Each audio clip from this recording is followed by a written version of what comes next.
gaslighting to distort reality.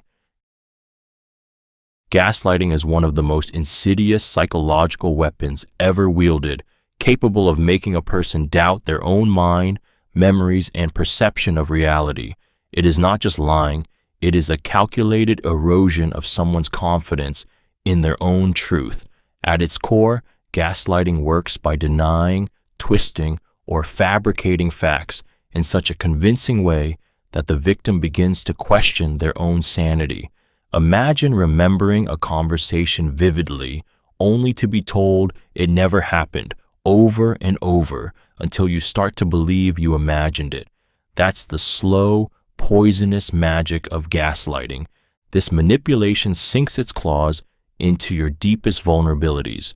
Humans rely on their memories and perceptions to make sense of the world. When those are sabotaged, everything becomes unstable. Gaslighters exploit this by acting with unwavering certainty, turning their fabricated reality into the truth while making you doubt yours. The more you defend yourself, the more they use your emotional reaction as proof that you are irrational or unstable. They will contradict you about events you know happened, dismiss your feelings as overreacting, and twist past conversations until you begin to apologize for things you didn't do. In relationships, it becomes a prison without walls. You feel trapped, but you can't even trust your own mind enough to find the exit. It's a mind war where the battleground is your own sense of self. The emotional toll is devastating. You start to second-guess every thought, every choice, every recollection, until your identity itself feels like it's slipping away. And the cruelest part, by the time you realize what's happening, the gaslighter has already built a reality where you're too broken to fight back. Love bombing to create dependency. Love bombing is a dazzling, intoxicating form of manipulation that disguises itself as the most passionate, perfect love you've ever known. It begins with an overwhelming flood of affection, attention, and grand gestures, lavish gifts, endless compliments, constant texts, declarations of destiny, designed to sweep you off your feet and make you feel like you've finally found the one. It's not real love. It's a calculated strategy to hook you emotionally and psychologically before you even realize you're being caught in a web. The manipulator studies your needs, insecurities, and dreams, then mirrors them back with such intensity that you feel seen and cherished in a way no one else has managed. They make you believe you are extraordinary, irreplaceable, chosen. Your brain bathes in dopamine and oxytocin every time they call you their soulmate or promise a perfect future together, creating a powerful chemical bond that's almost impossible to resist. But love bombing is not about love. It's about control. Once you are addicted to their affection, they begin to withdraw it little by little, making you desperate to win it back. You start compromising, tolerating red flags, and sacrificing boundaries, all in the hope of feeling that intoxicating high again. The dependency it creates is deep and primal. You crave their approval, fear their disappointment, and begin to measure your worth through their validation. And the cruel twist, the person who made you feel like the most cherished soul in the world is the same one who will withhold that love until you are willing to bend entirely to their will. Intermittent reinforcement. Intermittent reinforcement is a psychological trap so powerful that it can keep people chained to toxic relationships, manipulative bosses, or destructive habits far longer than they ever imagined possible. It works by delivering rewards, love, approval, kindness, attention, sporadically and unpredictably. You never know when the next good moment will come, so you cling desperately to every crumb, hoping it will lead to another wave of warmth or praise. This pattern mirrors the mechanics of slot machines, one of the most addictive inventions in human history. The unpredictability creates a deep psychological hook. Your brain becomes addicted to the anticipation, constantly seeking that next hit of pleasure or relief, and the manipulator knows exactly when to give it, just enough to keep you from walking away. In a relationship, intermittent reinforcement can mean long stretches of neglect, cruelty, or indifference punctuated by moments of tenderness or passion. After days of cold silence, a single "I miss you" can feel like a flood of salvation. After weeks of criticism, one heartfelt compliment feels like proof that things can still be good. The highs feel intoxicating precisely because the lows are so unbearable. Over time, this trains you to tolerate the unacceptable. You tell yourself, they can be so sweet when they want to be. You cling to those moments, convincing yourself they mean more than they do, because the pain in between has hollowed you out.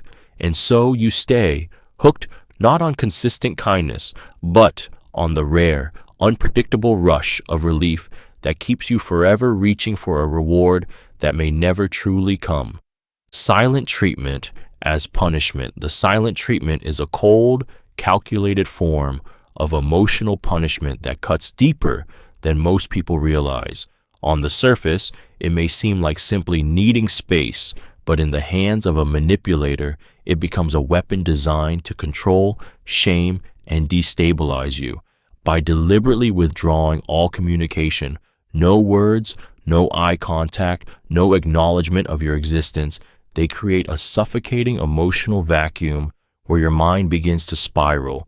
Humans are wired for connection and social validation. When those are suddenly ripped away, the brain interprets it as a threat. This triggers anxiety, confusion, and a desperate urge to fix whatever went wrong, even if you did nothing wrong at all. The manipulator knows this and uses silence as a form of psychological starvation, making you crave even the smallest scrap of attention. What makes the silent treatment so devastating is its ambiguity. You don't know exactly what you did, how long it will last, or what will end it. This uncertainty gnaws at you, making you overanalyze every interaction, every word you've spoken. You may begin apologizing profusely, offering favors, or bending your own boundaries just to earn back the bare minimum of acknowledgement. It's not about resolving conflict. It's about dominance. The silent treatment shifts all the power to the one withholding affection, forcing you into the role of the pursuer, the guilty party, the one responsible for mending a fracture you didn't cause. And in that silence, they don't just punish you. They teach you that love, approval, and peace are privileges you must earn, even at the cost of your own dignity. Guilt tripping for compliance. Guilt tripping is an emotional chokehold that turns your own conscience into a weapon against you. It's the art of making you feel responsible for someone else's disappointment, pain, or misfortune, whether or not you truly are. The manipulator plants subtle seeds of shame, framing your choices as selfish, ungrateful, or hurtful until you're weighed down by the crushing need to make it right. And making it right almost always means doing exactly what they want. This tactic works because guilt is one of the most powerful human motivators. We are wired to seek belonging, to repair ruptures, to avoid being seen as cruel or uncaring. A skilled guilt tripper exploits this wiring by exaggerating their suffering or painting themselves as a martyr to your supposed shortcomings.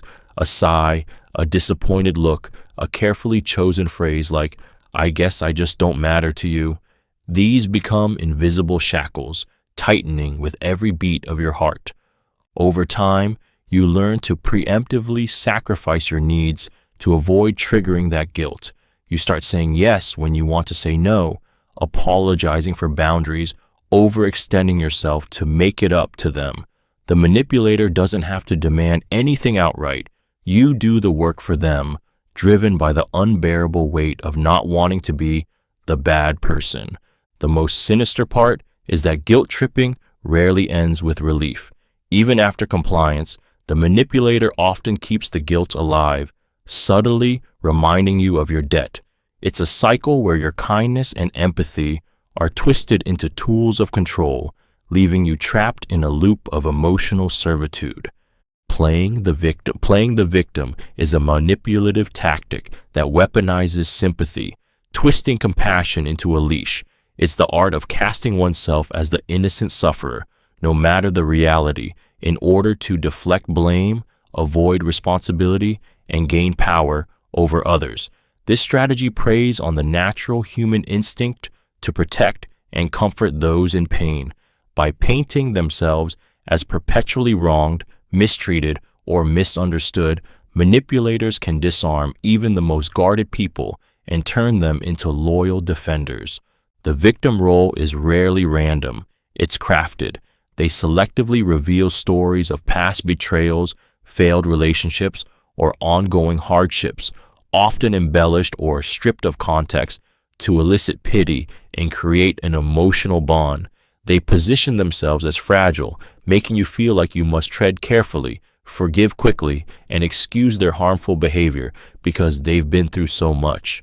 Over time, you may find yourself taking on more of their burdens, apologizing when you've done nothing wrong, or tolerating things you'd never accept from anyone else, all because walking away feels like abandoning someone who needs you. The brilliance of this tactic is that it reverses the roles. You become the aggressor for setting boundaries, while they remain the perpetual casualty. And if you challenge their narrative, you're met with hurt disbelief, maybe even accusations of cruelty. This reinforces the trap, making you the villain in their story, while they continue to collect sympathy, attention, and control. In the world of the perpetual victim, every confrontation is another wound for them to showcase, and every ounce of your empathy becomes another chain they quietly wrap around you. Triangulation to cause jealousy.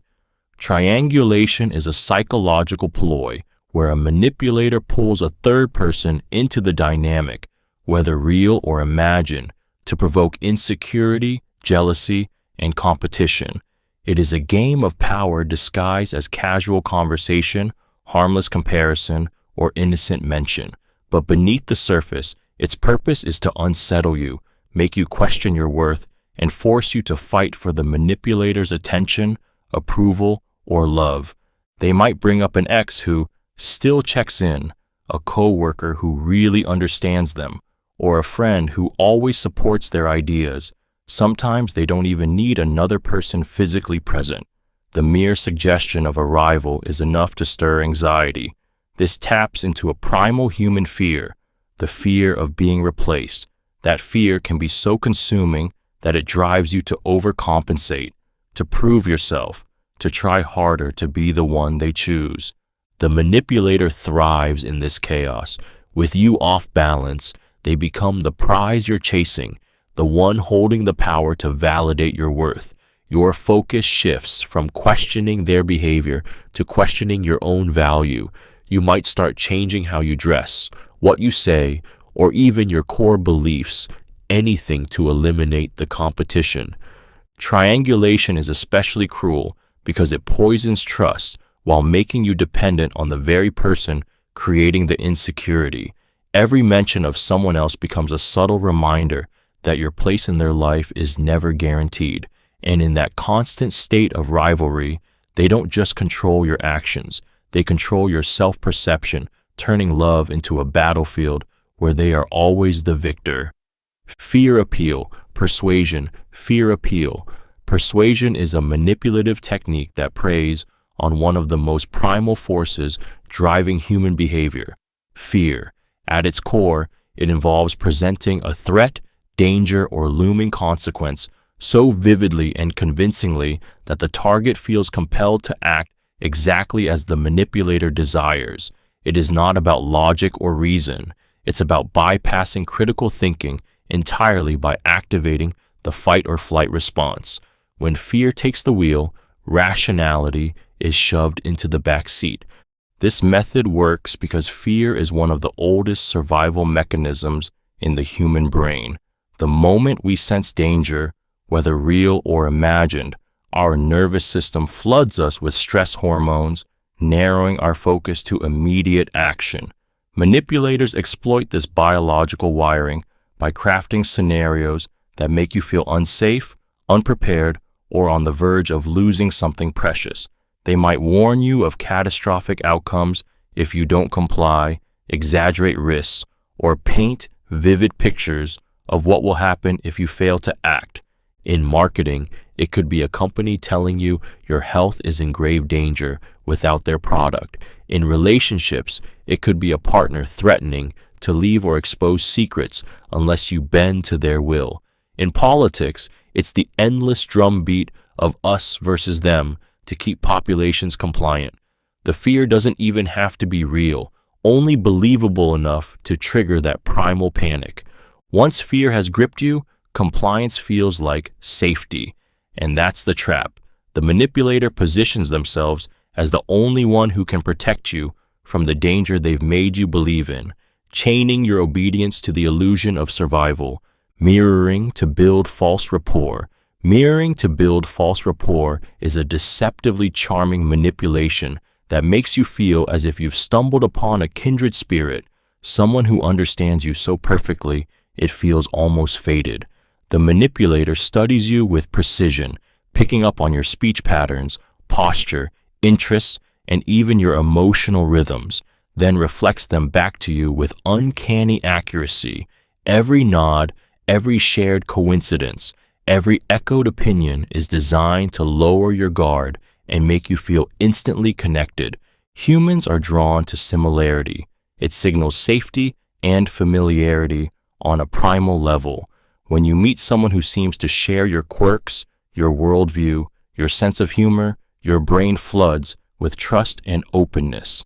A skilled manipulator weaponizes this instinct, turning what should be a natural bond into a trap. They will subtly match your tone, adopt your mannerisms, and sprinkle your own phrases into their responses, making you feel deeply understood.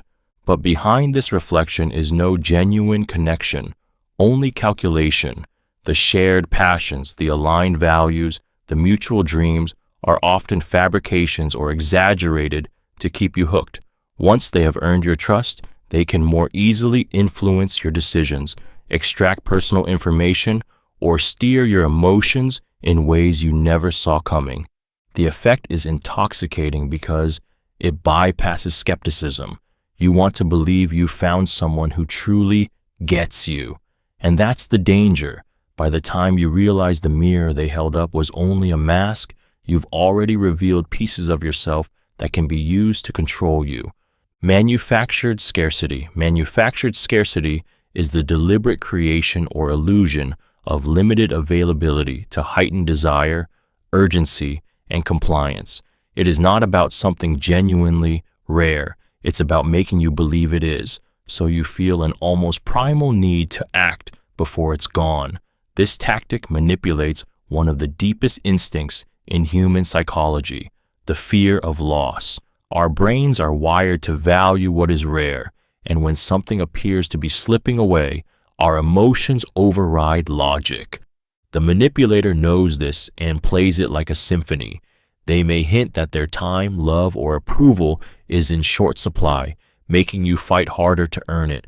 They might set arbitrary deadlines, limit spots in a deal, or claim that others are already interested, igniting a sense of competition.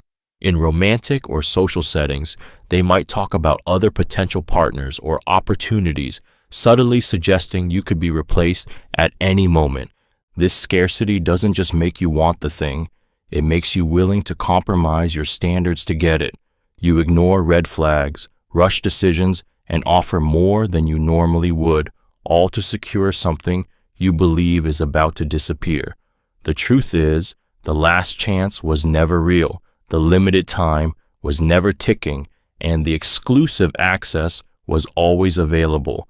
But by the time you realize it, the emotional damage is done. You've invested time, energy, and often your dignity in chasing something that was never truly rare, only made to feel that way, so you would never stop running after it. Foot in the door technique. The foot in the door technique is a subtle yet incredibly effective manipulation tactic that begins with one small, seemingly harmless request. You agree because it feels insignificant, easy, and low risk. But that small yes isn't the end, it's the opening. Once you've complied with the initial request, the manipulator gradually escalates their demands, knowing you're far more likely to agree to the next one because you've already committed. This works because of a powerful psychological principle. Humans crave internal consistency. Once we see ourselves as the type of person who says yes to someone or supports a certain idea, we feel compelled to maintain that self-image, even when the requests grow uncomfortable or unreasonable. It's a slow, invisible erosion of your boundaries. It might start with lending a small amount of money, doing a quick favor, or agreeing to a tiny change in plans. Before long, you're sacrificing time, energy, or resources far beyond what you would have ever agreed to up front. And because each step seems only slightly bigger than the last, you barely notice how far you've been led. This technique is dangerous because it bypasses resistance entirely. You never feel the need to push back against a massive request. It's already too late. You've been conditioned to agree. The manipulator counts on your desire to be consistent, to avoid the discomfort of saying no after a string of yeses. By the time you realize the cost, you've not only given them what they wanted, you've also built a narrative in your own mind that agreeing was your choice all along. Door-in-the-face technique. The door-in-the-face technique is a cunning psychological tactic that manipulates your natural instinct to compromise. It begins with an outrageous request, something so excessive, unreasonable, or impossible that you're almost guaranteed to reject it outright. This first request isn't meant to succeed. It's bait. Once you refuse, the manipulator quickly follows up with a smaller, more reasonable request, one they actually wanted all along. By comparison, the second request feels modest, even generous, and you're far more likely to agree to it. This works because of two powerful psychological forces: contrast and guilt. The stark difference between the absurd first demand and the smaller second one makes the latter seem like a fair middle ground. At the same time, rejecting the first request triggers a subtle sense of guilt or social obligation. You feel like you owe the person something, so you're more inclined to concede to their follow-up. Imagine a fundraiser asking you for a $1,000 donation. You refuse. They immediately ask if you could at least give $50. Suddenly, $50 feels insignificant compared to the original request, and you say yes, forgetting that you may never have considered donating at all if they'd started with that number. In relationships, this might appear as a partner pushing for something extreme, like moving in after a week, only to compromise with a smaller but still self-serving request, such as leaving belongings at your place. The genius of the door-in-the-face technique is that it makes you feel like you've won a negotiation, when in reality, you've been led exactly where they wanted you from the start. Authority bias, exploitation. Authority bias exploitation is the calculated use of perceived power, expertise, or status to override your critical thinking and make you comply without question. It taps into a deep-rooted human instinct. From childhood, we're conditioned to trust and obey authority figures, parents, teachers, leaders, believing they have more knowledge, wisdom, or moral ground than we do.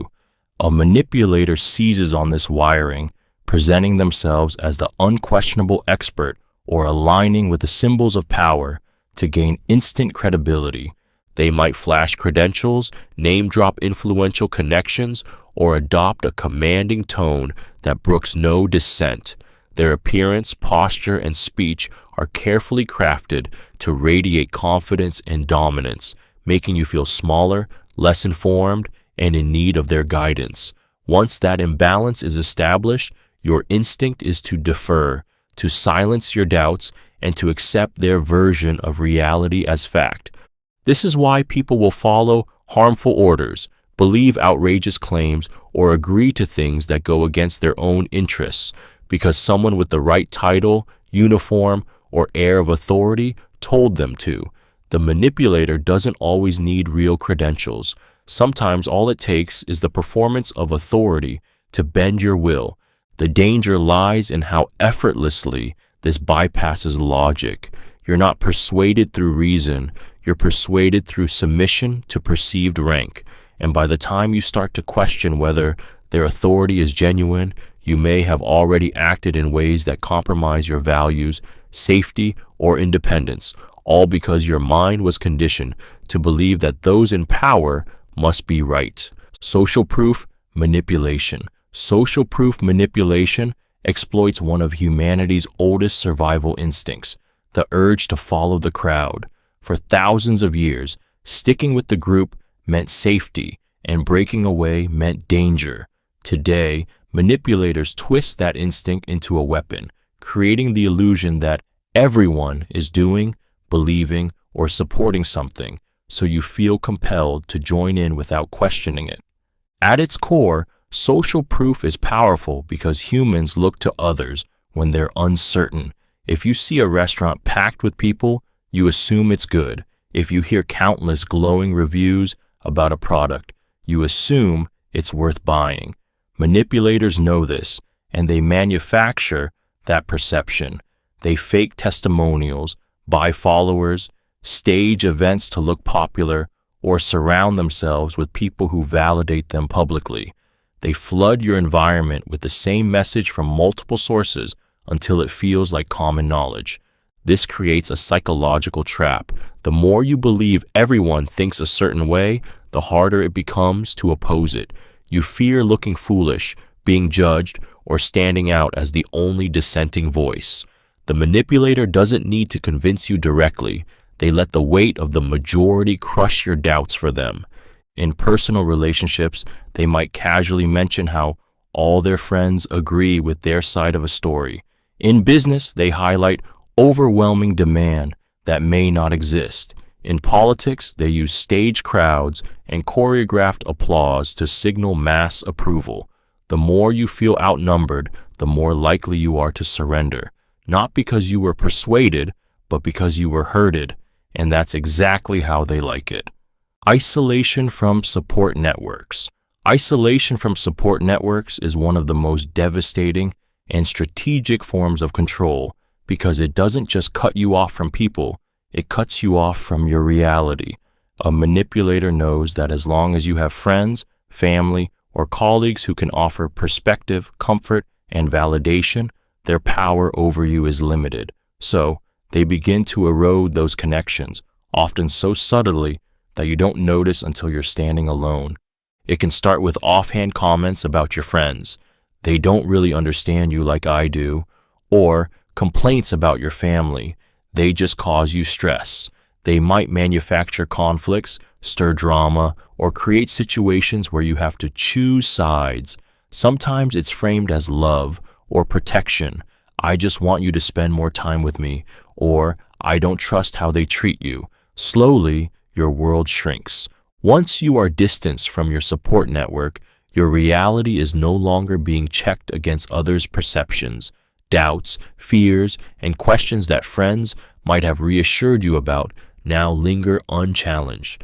You begin to rely solely on the manipulator for validation, emotional support, and guidance. That dependence makes their control almost absolute. Isolation also magnifies your vulnerability. Without outside voices, you're more likely to accept their version of events, their criticisms, and their rules. And if you ever think of leaving, the absence of a strong support system makes the prospect feel terrifying and impossible. It's not just loneliness, it's a deliberate dismantling of your safety net, leaving you suspended in a world where they are your only anchor and your only jailer. Overloading with information is a psychological manipulation tactic that buries you under an avalanche of details, facts, figures, and arguments until your ability to think clearly collapses. The goal is not to inform you, it's to overwhelm your mental bandwidth so thoroughly that you either shut down, give up, or blindly accept whatever the manipulator wants you to believe.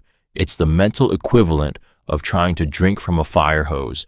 You're so busy trying to keep up that you stop questioning the source. This works because the human brain has limits on how much information it can process at once. When we are overloaded, our decision-making deteriorates, our critical thinking weakens, and we become more susceptible to suggestions. Manipulators exploit this by speaking rapidly, throwing in jargon, citing endless statistics, or presenting multiple arguments at once. By the time you've processed the first point, they've already moved on to the fifth, making it impossible to keep up. In sales, this might be the fast-talking pitchman who bombards you with benefits until you nod just to end the onslaught.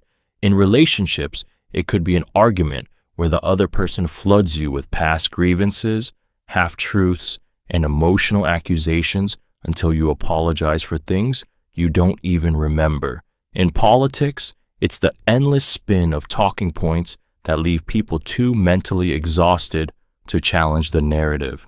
The overload is deliberate. It's not meant to enlighten, but to confuse.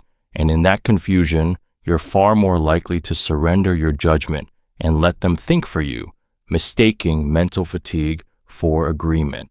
Creating urgency artificially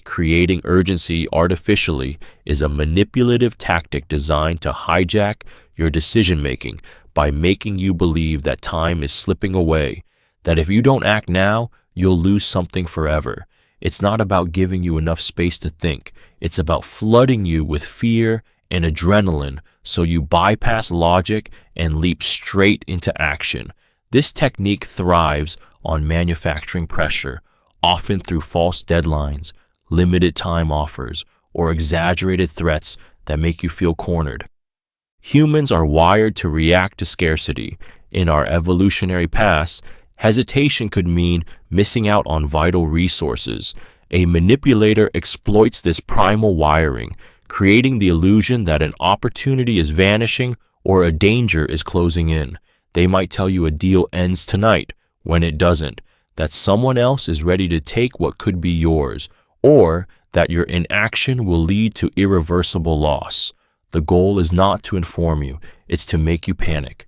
Under this pressure, your rational mind takes a back seat. You stop weighing pros and cons, stop asking questions, and instead act to relieve the unbearable tension of, what if I miss out? This is why scams, high-pressure sales, and toxic relationships often rely on this trick. It traps you in a heightened emotional state where obedience feels safer than hesitation. The cruel brilliance of this tactic is that once the urgency has worked, the manipulator doesn't need it to be real. By the time you realize the clock was never ticking, you've already made the choice they wanted, often sacrificing far more than you ever would have if you'd had the time to truly think. Future faking. Future faking is a seductive form of manipulation where someone makes grand promises about a beautiful future they have no real intention of delivering. It's the dangling of a dream just out of reach. Marriage, a house together, a dream job, a shared business, used not to inspire, but to control. This tactic works because it taps into hope, and hope is one of the strongest forces in human psychology. When someone paints vivid pictures of a future you desperately want, your emotions can drown out your logic. The manipulator becomes an architect of fantasy, describing every detail so convincingly that you can almost feel it. They talk about trips you'll take, milestones you'll celebrate, the life you'll build. You start to see them as your partner in destiny, investing more of your time, trust, and energy into the relationship or the deal because you believe you're moving towards something extraordinary. But future faking is not about building, it's about binding. These promises act as an emotional leash, keeping you attached and patient while they take what they want in the present. When you start noticing delays, excuses, or shifting timelines, they dangle an even bigger promise to keep you hooked. The cruelty of future faking lies in its theft of your time and emotional energy. You rearrange your life, make sacrifices, and endure present disappointments, all in the belief that the payoff will come, but the future never arrives. and by the time you realize the dream was a mirage, they've already extracted the loyalty, love, or resources they were after, leaving you with nothing but the echo of promises that were never real. Negging to lower self-esteem. Negging is a sly, underhanded tactic that disguises insult as humor, teasing, or even a backhanded compliment, all with the goal of subtly lowering your self-esteem. It's not a blatant attack. It's a small crack in your confidence, designed to make you feel just uncertain enough about yourself that you start seeking the manipulator's approval. It might sound like, "You'd be really pretty if you wore less makeup," or "Wow, you're actually smarter than I thought." These remarks plant seeds of doubt, leaving you wondering if you aren't quite good enough as you are. And because they're delivered with a smirk, a laugh, or a casual shrug, challenging them can make you seem overly sensitive or unable to take a joke. That's part of the trap. You're made to feel that your discomfort is the problem, not their disrespect. The psychological impact is powerful. Even small slights can chip away at self-worth, especially when they come from someone whose opinion you value. Over time, these micro-attacks accumulate, reshaping how you see yourself. Once your confidence dips, you may unconsciously start working harder to win their validation, dressing differently, changing how you speak, agreeing with them more often, just to avoid the sting of another jab. Negging works because it shifts the balance of power. The manipulator positions themselves as the one whose approval you need, while you begin to question whether you truly measure up. And in chasing their approval, you forget the truth. They're not elevating you. They're quietly dismantling you piece by piece until you believe you're lucky to have their attention at all. False consensus effect. The false consensus effect is a psychological manipulation that plays on our deep desire to belong and to believe we see the world the same way others do. It works by making you think that everyone shares a certain belief, behavior, or opinion, whether or not it's true.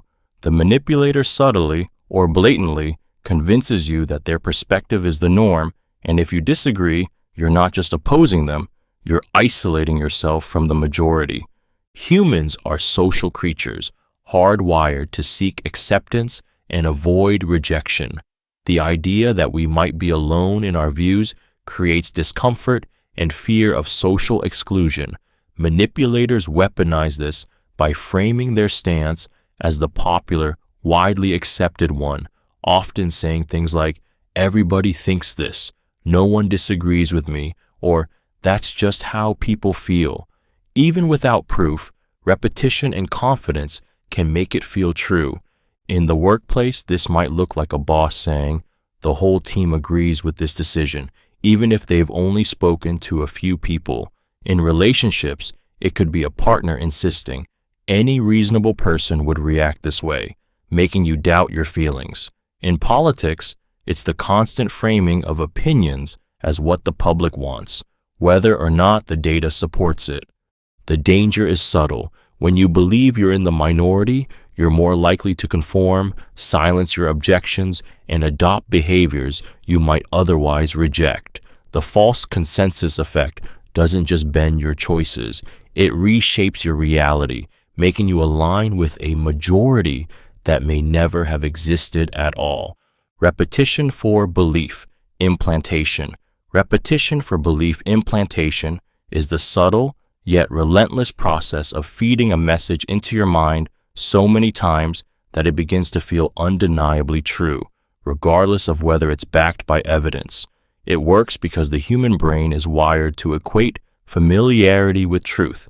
The more often we hear something, the less likely we are to question it. Over time, the words stop sounding like an opinion and start sounding like reality. A manipulator using this tactic doesn't rely on a single convincing argument. Instead, they drip feed the same phrase, the same idea, the same accusation until it becomes a fixture in your mental landscape. You're too sensitive. No one else would put up with you. This is the only way. At first, you might argue, but the repetition wears you down. The brain craves cognitive ease, and familiar ideas are easier to accept than to challenge repeatedly. This is the same principle used in propaganda, advertising, and cult indoctrination. It's not the complexity of the message that matters, but its persistence. The more you hear it, the more it bypasses your defenses, embedding itself deep enough to feel like your own thought. In relationships, repetition can rewrite your self-image entirely. A partner who tells you daily that you're incapable, unlovable, or lucky, they tolerate you, plants seeds that, over time, grow into unshakable beliefs, and once you've accepted their narrative, they no longer need to convince you.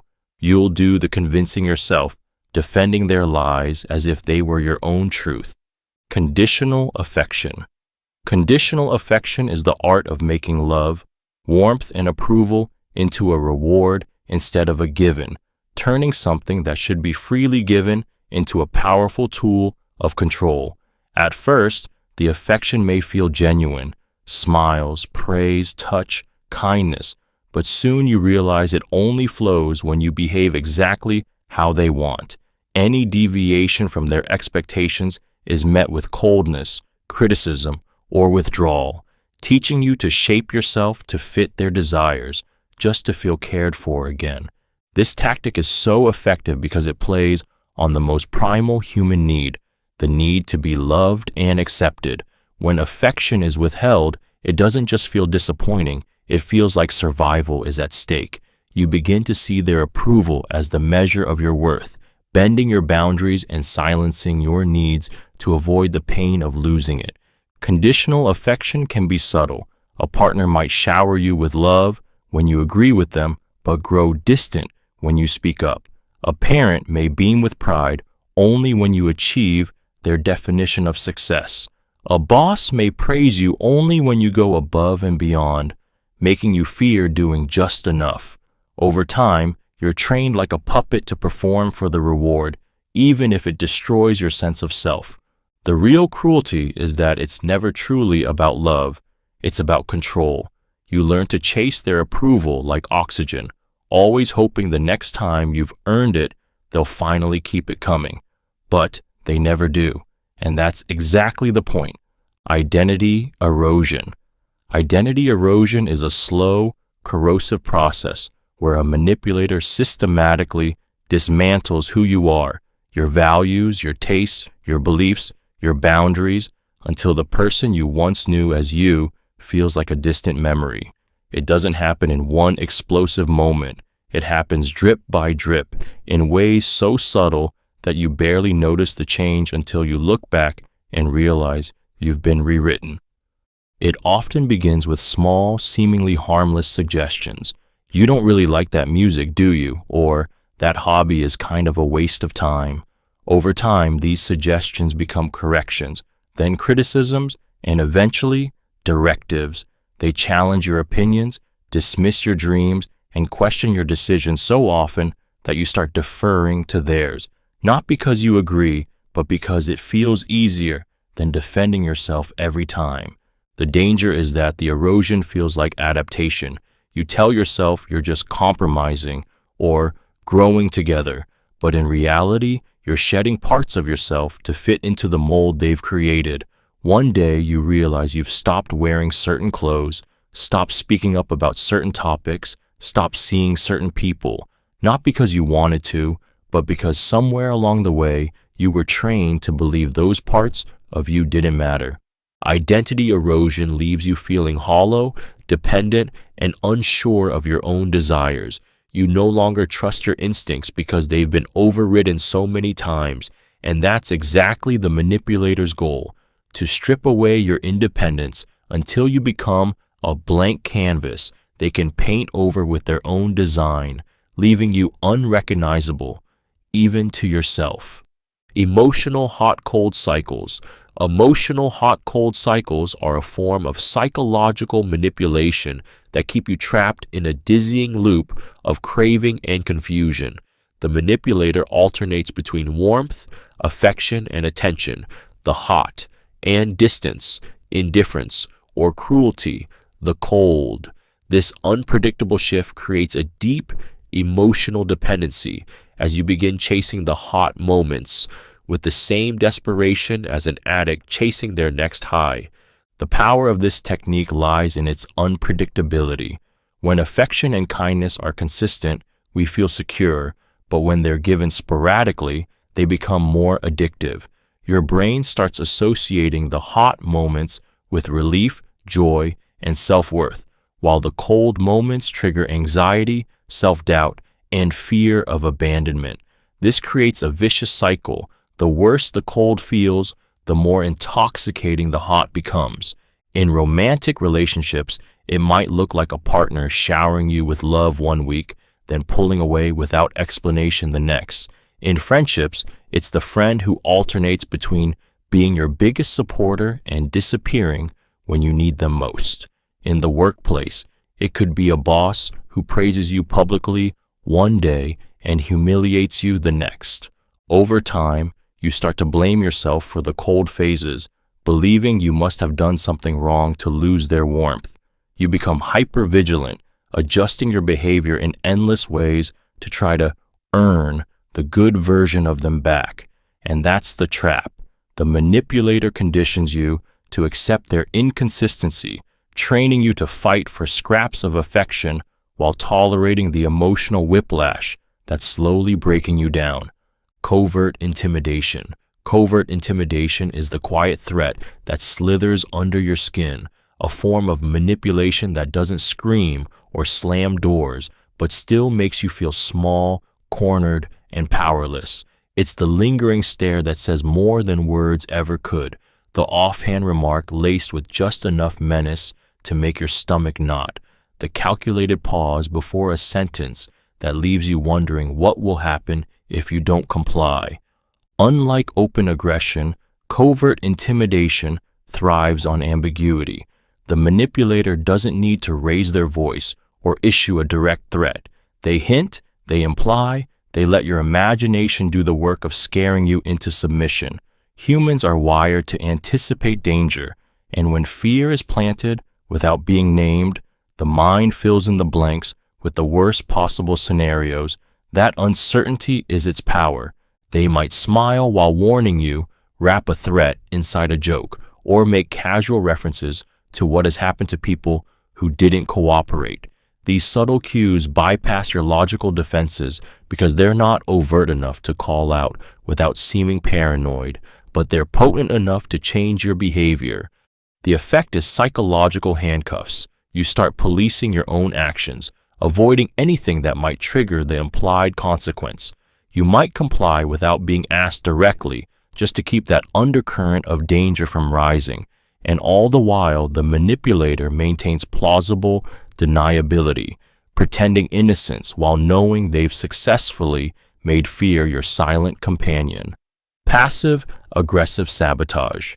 Passive-aggressive sabotage is the silent dagger of manipulation. Harm disguised as harmlessness, betrayal masked by politeness. It's when someone undermines you indirectly, cloaking hostility in a smile, delaying help with a "sorry, I forgot," or twisting support into subtle obstruction. They avoid open confrontation, preferring quiet acts of resistance that leave you questioning whether they're even intentional, until the damage piles up and you're left picking through the wreckage. This tactic thrives on plausible deniability. If you call it out, they can feign innocence. "Oh, I didn't realize. I was just trying to help." They miss deadlines, accidentally misplace important information, or give advice that sets you up for failure. The genius of passive-aggressive sabotage is that it destabilizes you without giving you a clear enemy to fight. Instead of a direct attack, you face a fog of tiny setbacks, each one too small to prove malicious on its own, but devastating in accumulation. In personal relationships, this might look like a partner forgetting something important to you after a disagreement, or giving half-hearted effort toward your goals so they quietly fall apart. In the workplace, it could mean a colleague agreeing to help but dragging their feet until opportunities pass, making you look incompetent.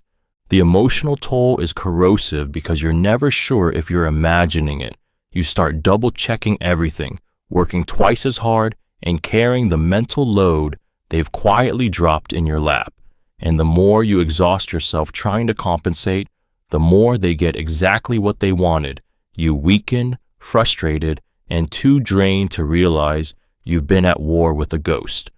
Overpromising and under-delivering, deliberately overpromising and under-delivering deliberately, is a manipulative tactic where someone paints grand, glittering visions of what they will give, do, or become, fully intending never to follow through. The promises are not just words, they are carefully crafted hooks designed to ignite hope, trust, and excitement in you. They dangle a future so vivid you can almost taste it, making you invest your time, energy, and emotions into a reality that doesn't exist. The manipulator knows the power of anticipation. They talk about the trips you'll take, the opportunities they'll secure for you, the ways they'll be better or make it up to you. These promises create emotional highs that bond you to them as you imagine the life or relationship they've painted. But when the time comes to deliver, they offer excuses, delays, or simply let the promise fade into nothing. What makes this tactic so insidious is its cyclical nature. After the disappointment, they often make new, even grander promises to reignite your hope. Each time, you convince yourself that this time will be different, because to admit it won't be is to face the crushing truth that you've been deceived. This repeated pattern keeps you hooked in a loop of expectation and letdown, eroding your standards and training you to accept less than you deserve. And by the time you recognize the pattern, you've already invested so much into the dream they sold you that walking away feels like losing everything you were promised, even though those promises were never real to begin with. Minimizing others' concerns. Minimizing others' concerns is a subtle yet deeply corrosive form of manipulation that invalidates your feelings, experiences, and struggles by making them seem insignificant or exaggerated. At its core, it's the act of downplaying your pain or challenges in a way that makes you doubt your own emotional reality. The manipulator's goal isn't to comfort you, it's to silence you, shut down the conversation, and maintain control. It often comes disguised as calm logic, light humor, or helpful perspective. You might open up about something that's been weighing heavily on you, only to hear, "You're overreacting. It's not that big of a deal," or "Other people have it worse." These phrases sound harmless, even rational, but they carry a devastating undercurrent. Your feelings don't matter. The effect is subtle but powerful. Over time, you begin to censor yourself, convinced that you're too sensitive or dramatic. You start second-guessing whether your struggles are valid, which erodes your confidence and makes you less likely to advocate for your needs. In relationships, this tactic can keep you trapped, because if your pain is always dismissed, it becomes nearly impossible to demand change. In workplaces, minimizing concerns can silence legitimate grievances, creating a culture where problems fester while employees are told to toughen up. In families, it can pass as teaching resilience, but in reality, it breeds emotional neglect. The manipulator gains power not by shouting you down, but by shrinking your reality until it fits neatly into their version of events, where your needs are small, your voice is quiet, and your worth is measured by how little space you take up. Shifting blame constantly. Shifting blame constantly is the manipulator's escape hatch from accountability, a tactic designed to keep the spotlight off their own actions while planting the weight of fault squarely on your shoulders. No matter what goes wrong, an argument, a failure, a betrayal, they find a way to twist the narrative so you become the cause, the problem, the one who made them do it.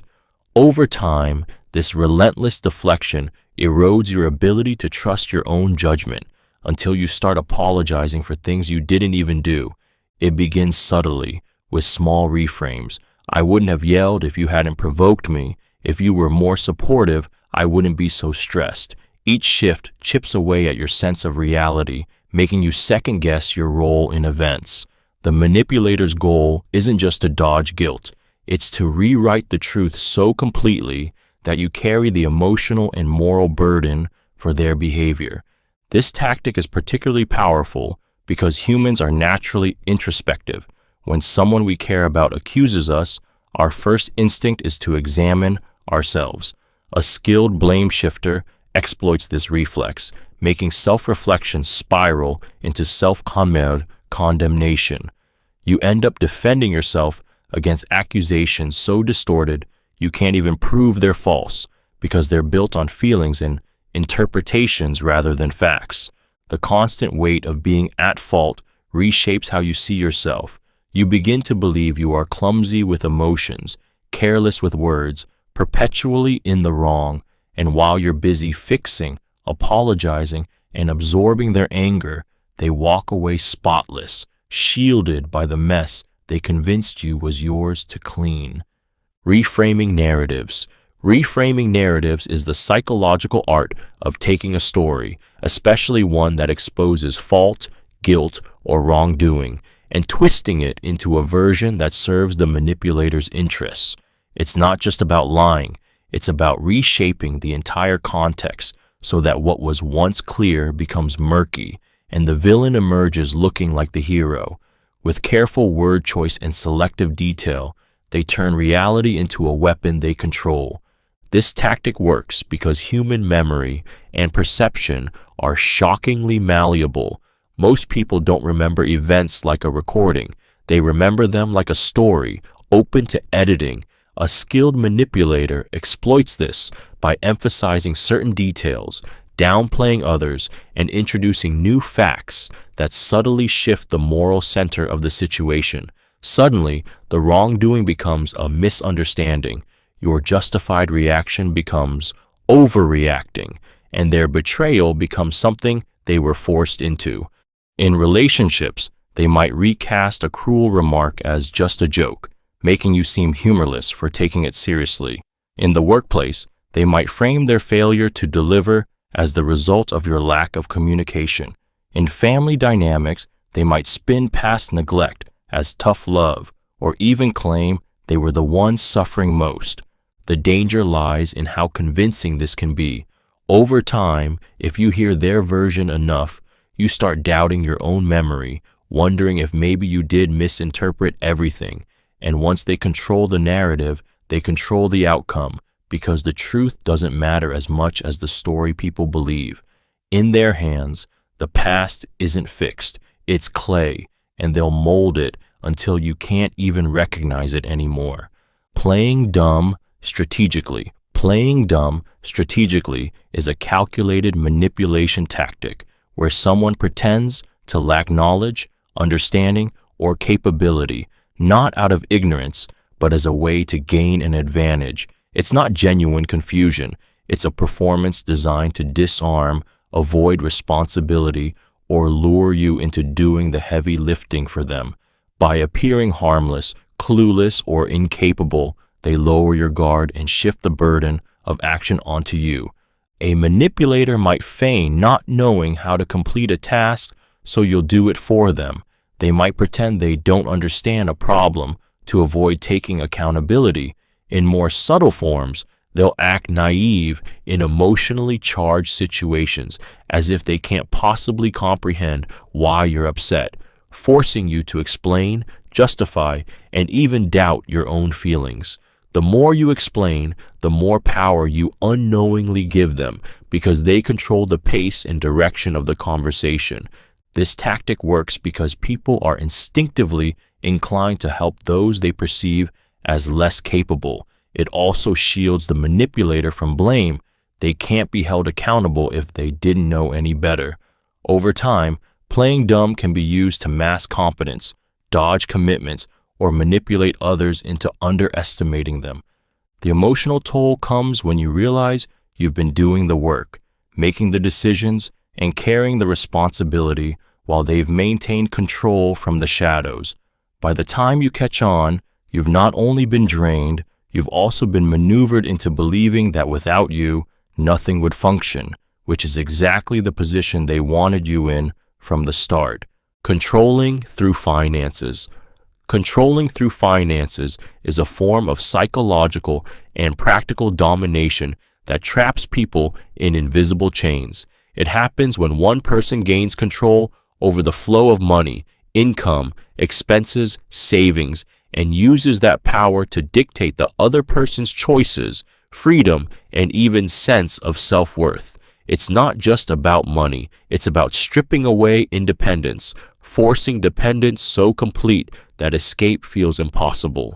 The manipulator may control all bank accounts, demand receipts for every purchase, or approve what you can and cannot spend on. They might withhold funds for basic needs, give allowances like you're a child, or sabotage your ability to earn money by discouraging or forbidding work. Sometimes they'll even dangle financial help as a reward for compliance and yank it away the moment you assert yourself. This works because money is survival. Without it, leaving becomes harder, choices shrink, and your autonomy erodes. Over time, you start adjusting your behavior to avoid having funds cut off. You might tolerate mistreatment, stay silent about abuse, or give up your goals just to keep the little financial stability you have. In relationships, financial control can masquerade as taking care of you or being the responsible one. In families, it might be framed as protecting someone from bad spending habits, but the truth is darker. They've built a system where your life is tethered to their approval. The cruel brilliance of financial control is that it doesn't just limit what you can buy, it limits what you can dream, plan, and choose. It's not just a lock on your wallet, it's a lock on your freedom. Overwhelming with kindness. Overwhelming with kindness is a disarming form of manipulation that feels like affection, but works like a net, soft, comforting, and almost impossible to notice until it's closed around you. At first, it appears as generosity beyond measure, constant favors, lavish gifts, unending compliments, and a willingness to drop everything to be there for you. It's intoxicating because humans are wired to trust those who treat us well, to believe such warmth must come from a place of pure goodwill. But here, kindness is not given freely. It's an investment with strings hidden in the folds. The manipulator showers you with so much positive attention that it bypasses your skepticism. You stop questioning their motives because it feels rude, even ungrateful, to doubt someone who's been so good to you. But this flood of kindness often carries an unspoken debt. Slowly, subtly, the balance of power shifts. You begin to feel you owe them. When the asks start, they are framed as small favors, reasonable given all they've done. But if you hesitate, the kindness can turn cold, the warmth replaced by guilt-inducing reminders of everything they've given you. You find yourself saying yes, not because you want to, but because saying no feels like betrayal. The genius of this tactic is that it weaponizes one of the most beautiful human qualities, gratitude, against you. It makes compliance feel like reciprocity and resistance feel like cruelty. By the time you realize the kindness was a tool, not a gift, you've been trained to prioritize their needs over your own, afraid to be seen as ungrateful or undeserving. Withholding key information. Withholding key information is a manipulation tactic built on the power of omission, where the most dangerous lies aren't spoken, they're simply left unsaid. It's the deliberate decision to keep you in the dark about facts that could change your choices, your trust, or your perception of the person withholding them. This isn't about forgetting to tell you something. It's about controlling the flow of truth, so you can only make decisions based on what they want you to know. The brilliance of this tactic is its subtlety. They can always claim innocence. I never lied to you. Technically, that's true, but they also never gave you the full picture. They might tell you about the benefits of an opportunity without mentioning the risks, share a sanitized version of their past that hides deal-breaking details, or fail to disclose intentions that would make you think twice. By controlling the information you have, they control your reality. If you don't know certain facts, You can't prepare for them, question them, or make choices to avoid them. This creates a dangerous imbalance of power. One person holds the truth, while the other makes decisions blindfolded. In relationships, this can mean hiding ongoing contact with an ex, failing to mention debts, or leaving out actions that would reveal betrayal. In professional settings, it can mean omitting deadlines, withholding full instructions, or keeping you unaware of critical changes until it's too late to respond. The cruelty lies in the intent. They don't have to change your mind if they can simply limit what your mind has to work with. And by the time the missing truth finally surfaces, the damage has already been done. Strategic use of flattery. The strategic use of flattery is not about genuine admiration. It's about wielding praise like a scalpel to cut into your defenses.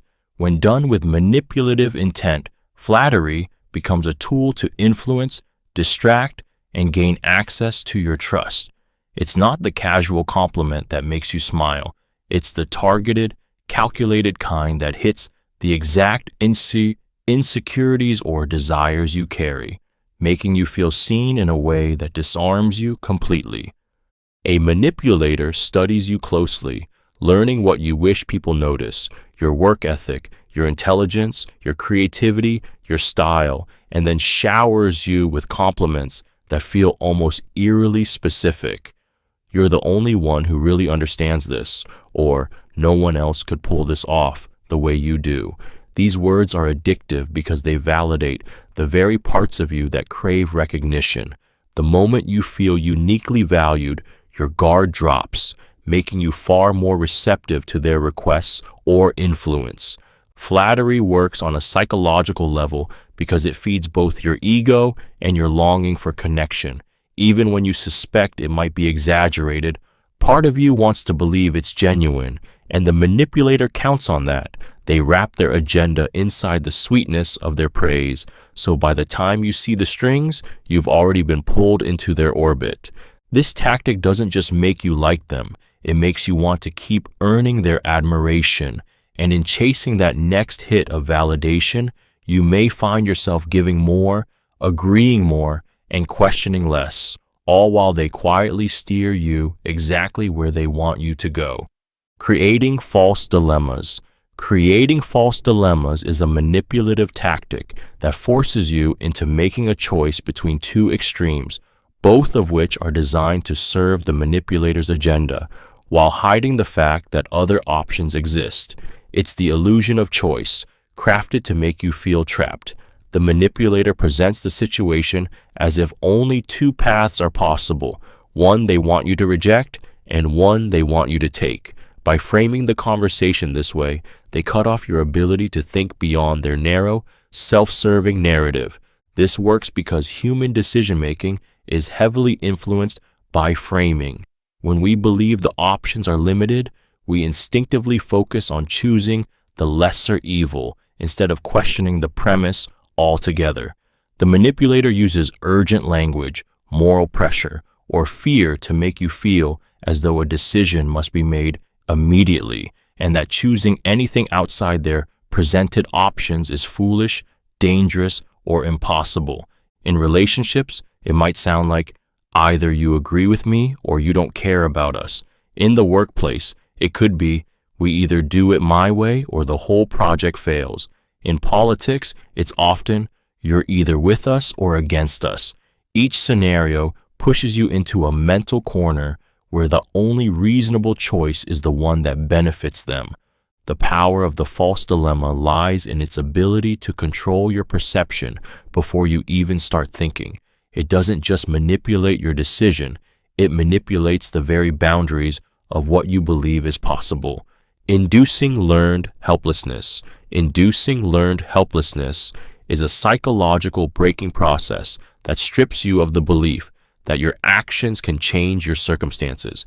It's not about controlling you through force. It's about convincing you that resistance is pointless, that no matter what you do, the outcome will always be the same: failure, pain, or rejection.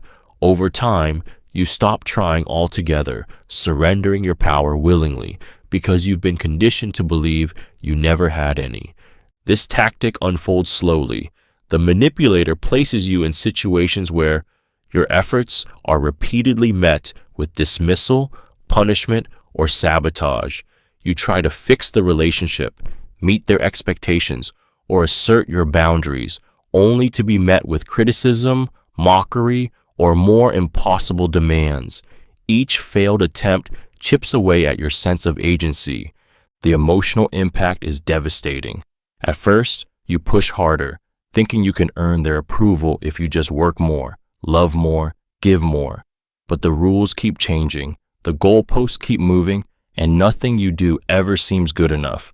Eventually, your spirit begins to fracture. You start telling yourself, why bother? It won't make a difference. This is the moment the manipulator wants, the moment you stop fighting back. In this state, they can shape your behavior effortlessly because your compliance no longer requires threats or persuasion. You become passive, dependent, and emotionally numb, accepting whatever is handed to you simply because you've been trained to believe you have no control. It's not just obedience. They've rewritten the very story you tell yourself about your own strength. Deliberately fostering dependency. Deliberately fostering dependency is a calculated manipulation where someone methodically erodes your ability to function independently, ensuring you rely on them for emotional stability, decision-making, financial security, or even basic needs. It's not about helping you. It's about binding you. They present themselves as your rock, your savior, the one who has your back, while quietly dismantling your self-reliance piece by piece until you believe you can't survive without them. At first, it feels like love or support. They step in to solve problems, make choices for you, handle the difficult parts of life. You feel cared for until you realize you've stopped making decisions without their input, stopped trusting your own judgment, and started looking to them for permission instead of advice. They may discourage you from pursuing certain friendships, jobs, or opportunities, all under the guise of protecting you, but really to cut off alternatives to their influence. Financial dependency is one of their sharpest tools. They might take control of the money to help you manage it, or subtly pressure you to give up your income so you can focus on what matters. Emotional dependency is equally potent. They become the only source of comfort after they've isolated you from others, ensuring you turn to them for validation, reassurance, and guidance in every moment of doubt. The true cruelty of this tactic is that it masquerades as care while hollowing you out from within. By the time you see the bars of the cage, you've already been trained to believe they're the only one holding the key, and that you wouldn't even know how to live without them. Setting impossible standards. Setting impossible standards is a ruthless manipulation tactic where the bar is placed so high that no matter how hard you try, you can never truly reach it. It's a psychological chokehold designed to keep you in a perpetual state of striving, self-doubt, and dependence on the manipulator's approval, a state where you are always almost good enough, but never quite there. It might appear as relentless criticism disguised as pushing you to be your best, or constant comparisons to people who seem unattainably perfect. In relationships, it could be the partner who praises you only when you meet some unrealistic expectation, then moves the goalpost the moment you get close. In the workplace, it's the boss who assigns tasks with impossible deadlines, then questions your competence when you can't meet them. The emotional impact is profound. When success is made unattainable, failure becomes your default reality, and you begin to internalize the belief that you are inherently lacking. This creates a dangerous cycle where you work harder, sacrifice more, and endure more criticism, hoping for the approval that never truly comes. Each brief moment of recognition feels intoxicating, but it's fleeting by design, just enough to keep you hooked. Over time, your identity becomes tied to chasing their standard, not your own. You measure your worth through their impossible lens, ignoring your actual achievements. And the cruel truth is, The manipulator never intended for you to succeed, because if you did, their control over you would shatter. Keeping you just out of reach isn't a side effect. It's the point. Selective memory claims. Selective memory claims are a subtle but potent manipulation tactic where a person pretends to remember only certain details, always the ones that serve their version of events, while conveniently forgetting anything that might hold them accountable. It's a way of rewriting reality in real time, turning shared history into a tool for control. They recall moments that justify their actions with perfect clarity, yet act bewildered or doubtful when confronted with evidence that contradicts them. This works because memory is already fallible, and when someone speaks with absolute confidence, it can make you question your own recollection. They might insist, "I never said that," or "That's not how it happened," in a tone so certain that you begin to doubt yourself. Over time, the constant denial of your version of events chips away at your trust in your own mind, leaving their selective truth as the only one standing. In relationships, it may look like a partner remembering every time you made a mistake, but conveniently forgetting the ways they hurt you. In the workplace is the boss who recalls every missed deadline but can't remember the times you worked late to save a project. In family disputes, it's the relative who clings to an old grudge but erases the context that led to it. The danger is that selective memory claims don't just distort individual moments, they reshape the entire narrative. By controlling the past, the manipulator controls the present conversation and future decisions, making you live in a version of history where they are always right and you are always wrong. Planting false memories. Planting false memories is one of the most chilling forms of psychological manipulation because it doesn't just twist your perception, it rewrites your past. It's the act of subtly feeding you fabricated details, altered events, or entirely fictional scenarios until your mind accepts them as truth. Over time, you can be made to remember things that never happened, or to recall real events in a distorted way that benefits the manipulator. This works because human memory is not a flawless recording. It's fragile, malleable, and deeply influenced by suggestion. A manipulator might seed a false memory with an offhand comment. "Remember when you said that hurtful thing at dinner?" Even if you never did, they may repeat it casually in different contexts, adding small details each time until the image in your mind becomes vivid and familiar. Eventually, your brain can't distinguish between actual memories and the ones they've planted. This tactic is especially potent when wrapped in emotional triggers. They might frame the false memory around guilt, shame, or fear, making you more likely to accept it to avoid seeming like a liar or a bad person. They may enlist others to confirm it, further cementing the illusion. In relationships, this can be used to make you believe you've been cruel or unreliable. In legal or professional settings, it can destroy reputations by manufacturing a false history. The most dangerous part, once a false memory takes root, it can permanently alter how you see yourself, your past, and even your present relationships. In their hands, your own mind becomes the perfect prison, one you help reinforce brick by brick without ever realizing the blueprint was never yours. Pathologizing dissent. Pathologizing dissent is a sinister form of psychological control where disagreement is twisted into a sign of mental, emotional, or moral defect. Instead of engaging with your concerns or opposing views, the manipulator frames your resistance as proof that something is wrong with you. You're too sensitive, paranoid, unstable, or angry all the time. By turning your dissent into a symptom, they avoid addressing the truth and instead put you on the defensive. This tactic is devastating because it weaponizes your own desire to be seen as rational and sane.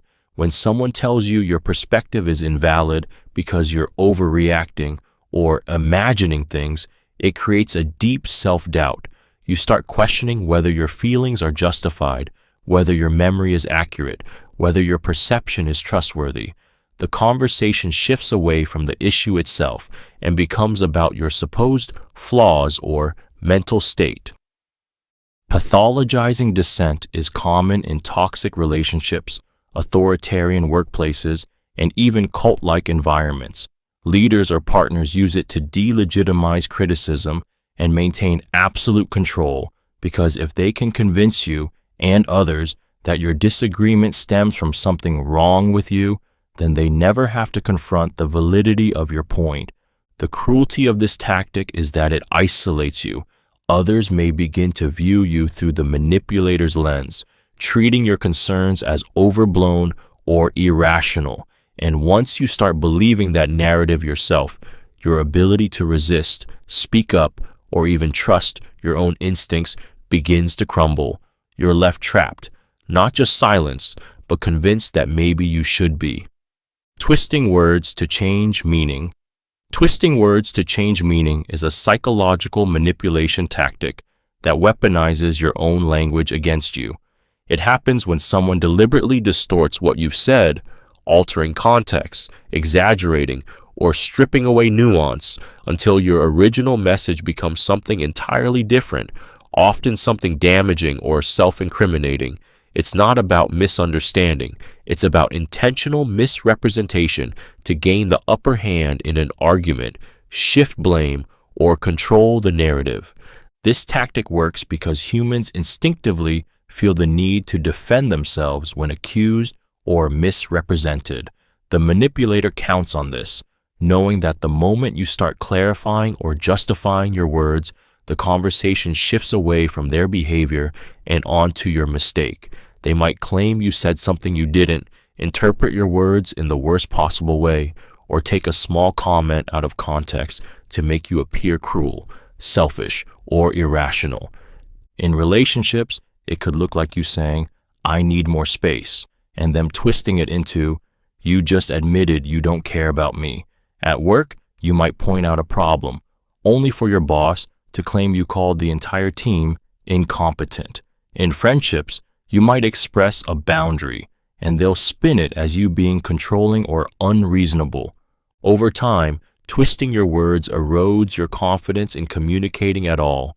You start second-guessing every sentence, fearing it will be used against you. And that's the trap. By making you afraid to speak, they not only control the conversation, but they control the very way you think about your right to be heard. Pretending ignorance of harm done.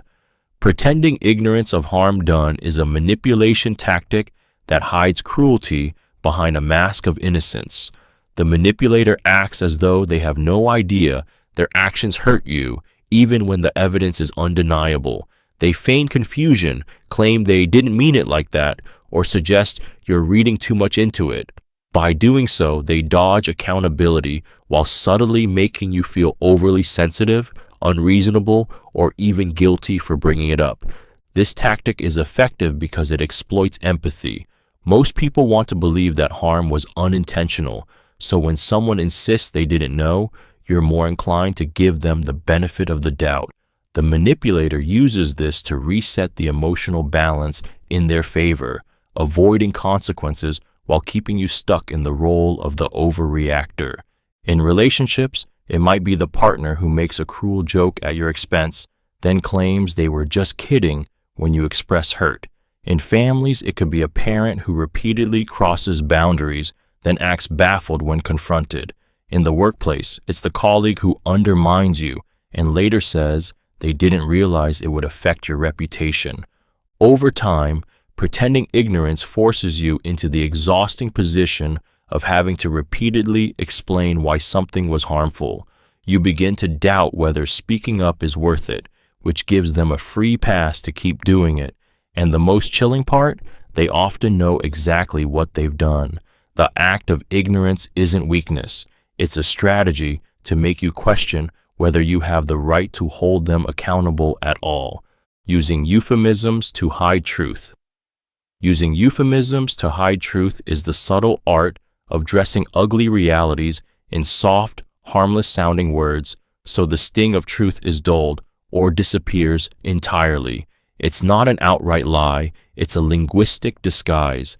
The manipulator replaces harsh, emotionally triggering terms with vague or pleasant ones, making serious issues seem minor, dangerous acts seem acceptable, and outright wrongdoing feel almost respectable. This works because words are not just labels, they shape how we think and feel. When you call layoffs a strategic realignment, it sounds less like people losing their livelihoods and more like an exciting corporate move. When torture becomes enhanced interrogation, moral outrage is replaced with sterile detachment. The brain reacts less intensely to softer language, which makes you more likely to accept things you would otherwise resist. In relationships, euphemisms can mask cruelty. "We just had a misunderstanding" may be code for a screaming fight. "I'm just being honest" can cloak verbal abuse. Needing space might actually mean abandonment. The manipulator carefully chooses language that reframes harmful actions into something palatable, avoiding confrontation while still getting what they want. The danger is that euphemisms don't just obscure facts, they shape perception. Over time, hearing softened language repeatedly can normalize behavior that should cause alarm. By the time you see through the wordplay, your sense of reality has already been softened too, and that's the goal, to keep you calm, compliant, and far from the raw truth that might spark you to push back. In their world, language isn't just communication, it's camouflage. Giving ultimatums. Giving ultimatums is a high-pressure manipulation tactic that forces you into a corner where every path leads to the manipulator's advantage. It's presented as a choice, but in reality, it's a threat wrapped in decision-making. Do what they want or face consequences that are deliberately framed to trigger fear, guilt, or loss. The manipulator knows that when someone feels trapped, they're more likely to surrender just to escape the tension.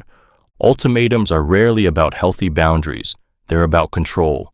"If you don't change, I'm leaving. If you talk to them again, we're done. Either you're with me or you're against me." These statements leave no room for discussion, compromise, or mutual understanding. Instead, they create a false sense of urgency, pushing you to comply before you've had the chance to think critically about whether the demand is fair or even rational. The psychological impact is immediate and visceral. Your survival instincts kick in, flooding you with anxiety at the thought of losing love, stability, or security. The manipulator exploits this fear to bypass reason, making you act from panic instead of choice. Over time, repeated ultimatums condition you to preemptively avoid behaviors, people, or decisions that might provoke another threat, even when those choices are healthy or necessary for you. The cruel brilliance of ultimatums is that they disguise domination as giving you control. On paper, you are free to choose. In reality, the manipulator has rigged the options so that the cost of defiance feels unbearable, and so piece by piece, you learn to choose them, until one day you forget there was ever another choice at all. Weaponizing secrets. Weaponizing secrets is one of the most intimate and devastating forms of manipulation because it exploits the deepest trust you've given someone. It begins when you open up, sharing vulnerabilities, fears, past mistakes, or personal struggles, believing you're safe in their confidence. At first, they seem to treasure this trust, using it to deepen your connection, but over time, those secrets become ammunition stored away for moments when they want leverage, obedience, or revenge. This works because secrets carry emotional weight. The manipulator knows that the thought of your private truths being exposed can create intense fear, shame, or social fallout. Even the possibility of them revealing something can keep you compliant, silenced, or bound to them. They may hint at your secret in conversations, drop suggestive comments to others, or outright threaten to expose you if you don't give them what they want. Sometimes the threat is subtle, a lingering reminder that they know things about you. In relationships, this could be a partner threatening to reveal embarrassing details to friends or family if you leave. In the workplace, it might be a colleague who's learned of a personal mistake and implies they could accidentally let it slip. In families, it's the relative who holds a piece of history over you and brings it up when they want to keep you in line. The danger is that weaponizing secrets doesn't just control your actions, it controls your sense of safety in the world. You start censoring yourself, shrinking your life, and bending to their will to protect yourself, all while the trust you once gave them becomes the very knife they hold to your throat. Strategic incompetence. Strategic incompetence is a calculated manipulation tactic where a person deliberately pretends to be incapable of performing a task or does it so poorly that someone else is forced to take over. It's not genuine inability. It's a performance designed to shift responsibility, avoid effort, or maintain control. By playing dumb, making repeated mistakes, or acting confused, the manipulator ensures the burden falls on you while they appear harmless, even well-meaning. This works because most people find it easier to do a task themselves than to repeatedly correct someone. The manipulator exploits this natural tendency, creating a dynamic where you gradually stop asking for help or delegating to them. Over time, their incompetence becomes the accepted norm, and you become the one carrying the extra load, whether at home, in relationships, or at work. In relationships, it might look like a partner who forgets how to do laundry correctly, leaving you to handle it every time. At work, it's the colleague who constantly botches reports until the team stops assigning them important tasks. In families, it can be the parent or sibling who consistently claims they don't know how to manage something basic, ensuring someone else picks up the slack. The genius of strategic incompetence is that it's hard to call out without looking petty or unfair. If you accuse them, they can claim they tried their best or that you're being too critical. But the truth is, every failed attempt is a calculated move to keep you overworked, overcommitted, and too tired to notice they've built an entire system where you do the work, and they reap the benefits. Moving the goalposts. Moving the goalposts is a manipulation tactic that keeps you in a perpetual state of striving, never succeeding. It happens when someone sets a target for you, an expectation, a condition, a promise, and just as you meet it, they shift the requirement. You think you've finally proven yourself, earned their trust, or secured the reward, but suddenly the bar is higher, the rules are different, and your achievement no longer counts. This tactic is devastating because it weaponizes hope and effort. You invest time, energy, and sometimes your very identity into meeting the standard they've set, only to be told it's not enough. And because you've already worked so hard, walking away feels impossible. You're too deep in the investment trap, desperate to finally win their approval or the promised outcome. In relationships, this can look like a partner promising more commitment once you work on yourself, only to find new flaws when you've done exactly that. In the workplace, it can mean a boss dangling a promotion that keeps getting delayed for one more project or a little more proof of your value. Even in family dynamics, parents may shift their praise so it's never quite within reach, leaving you constantly chasing validation. The cruelty lies in its endlessness. Every time you think you've arrived, the destination moves. You start believing that maybe the problem is you, that if you were just better, faster, smarter, you'd finally be enough. But the truth is, you're not meant to win. You're meant to keep running, because as long as the goalposts keep moving, they keep their control. Controlling the environment. Controlling the environment is a subtle yet suffocating form of manipulation where the physical, social, and even informational spaces around you are engineered to shape your thoughts, feelings, and behavior. It's not always about locking you in a room. It's about creating an atmosphere where every influence you encounter serves the manipulator's agenda, and every path you might take is quietly guided by their design. They might dictate where you go, who you see, and what you're exposed to, deciding which friends are good for you, which places are safe, and which sources of information you should trust. Sometimes it's done under the guise of care or protection. I just don't want you around those kinds of people, or that place isn't good for you. Other times, it's more overt, cutting off transportation, controlling finances, or flooding your space with their own opinions, values, and beliefs until they drown out your own.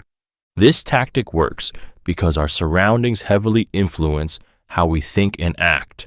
When your world is curated to reflect only one perspective, it becomes harder to question it. Without access to dissenting voices, new experiences, or independent resources, your reality shrinks until it fits neatly inside the boundaries they've drawn for you. Over time, you may stop seeking alternatives altogether, believing the environment you've been given is all there is. And that's the point. Once they control the space around you, they don't have to fight for your mind directly. The walls they've built, both visible and invisible, do the work for them, keeping you in a reality where their influence is constant and inescapable. Exploiting confirmation bias. Exploiting confirmation bias is a manipulation tactic that works by feeding you only the information that supports what you already believe, while carefully hiding or discrediting anything that might challenge it. Humans naturally seek patterns that confirm their existing views. It feels safe, validating, and comforting. A manipulator takes advantage of this by crafting a reality where every fact you encounter reinforces their narrative, making it feel undeniably true, even if it's built on lies. This works because confirmation bias is baked into how the human brain processes information. We notice, remember, and value data that agrees with us, and we dismiss or forget what doesn't. The manipulator doesn't need to convince you to abandon your beliefs. They only need to frame selective evidence in a way that makes you feel like you're discovering the truth yourself. They might present statistics without context, cherry-pick stories, or constantly point to examples that align with the conclusion they want you to hold. In relationships, this can look like a partner constantly highlighting times they were right or times you proved them correct, ignoring all instances where they were wrong. In the workplace, it could be a boss praising only the projects that align with their vision, while ignoring successful work that contradicts it. In politics, it's the endless cycle of echo chambers, where you're shown only the news, polls, and opinions that match your side. The danger is subtle but deadly. You become more certain of your beliefs while becoming blind to alternative perspectives. And the more certain you are, the easier it is for the manipulator to guide your choices without you ever realizing you've been led. Misdirection to avoid accountability. Misdirection to avoid accountability is a psychological sleight of hand where a person shifts focus away from their own actions to prevent facing consequences. Instead of addressing the harm they cause, they redirect the conversation to something else. Your flaws, unrelated issues, exaggerated distractions, anything that keeps the spotlight off their wrongdoing. It's not about solving the problem. It's about making sure the problem is no longer them. This tactic works because humans are naturally drawn to whatever seems urgent, emotional, or scandalous in the moment. The manipulator takes advantage of this by introducing a new topic or escalating a side issue until the original grievance fades into the background. They might suddenly bring up a past mistake you made, point to someone else's worst behavior, or create a fresh conflict that demands immediate attention. By the time emotions settle, the original issue has been buried under layers of deflection. In relationships, it could look like you confronting a partner about lying, and instead of answering, they accuse you of being controlling or dredge up something you did months ago. In the workplace, it's the coworker who derails a meeting about their missed deadline by loudly criticizing someone else's performance. In politics, it's the leader who dodges scandal by fueling outrage over an unrelated topic. The danger of misdirection is that it doesn't just dodge accountability, it reshapes reality in real time. You walk away frustrated, drained, and uncertain about what the conversation even started with. And that's the point. The manipulator wins not by proving themselves right, but by making sure no one remembers they were wrong in the first place. Using ambiguity for control.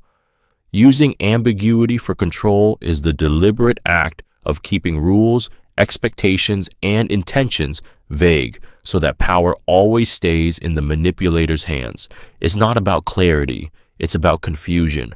By refusing to be specific, they create a shifting landscape where you can never be entirely sure what's expected, what's allowed, or where you stand.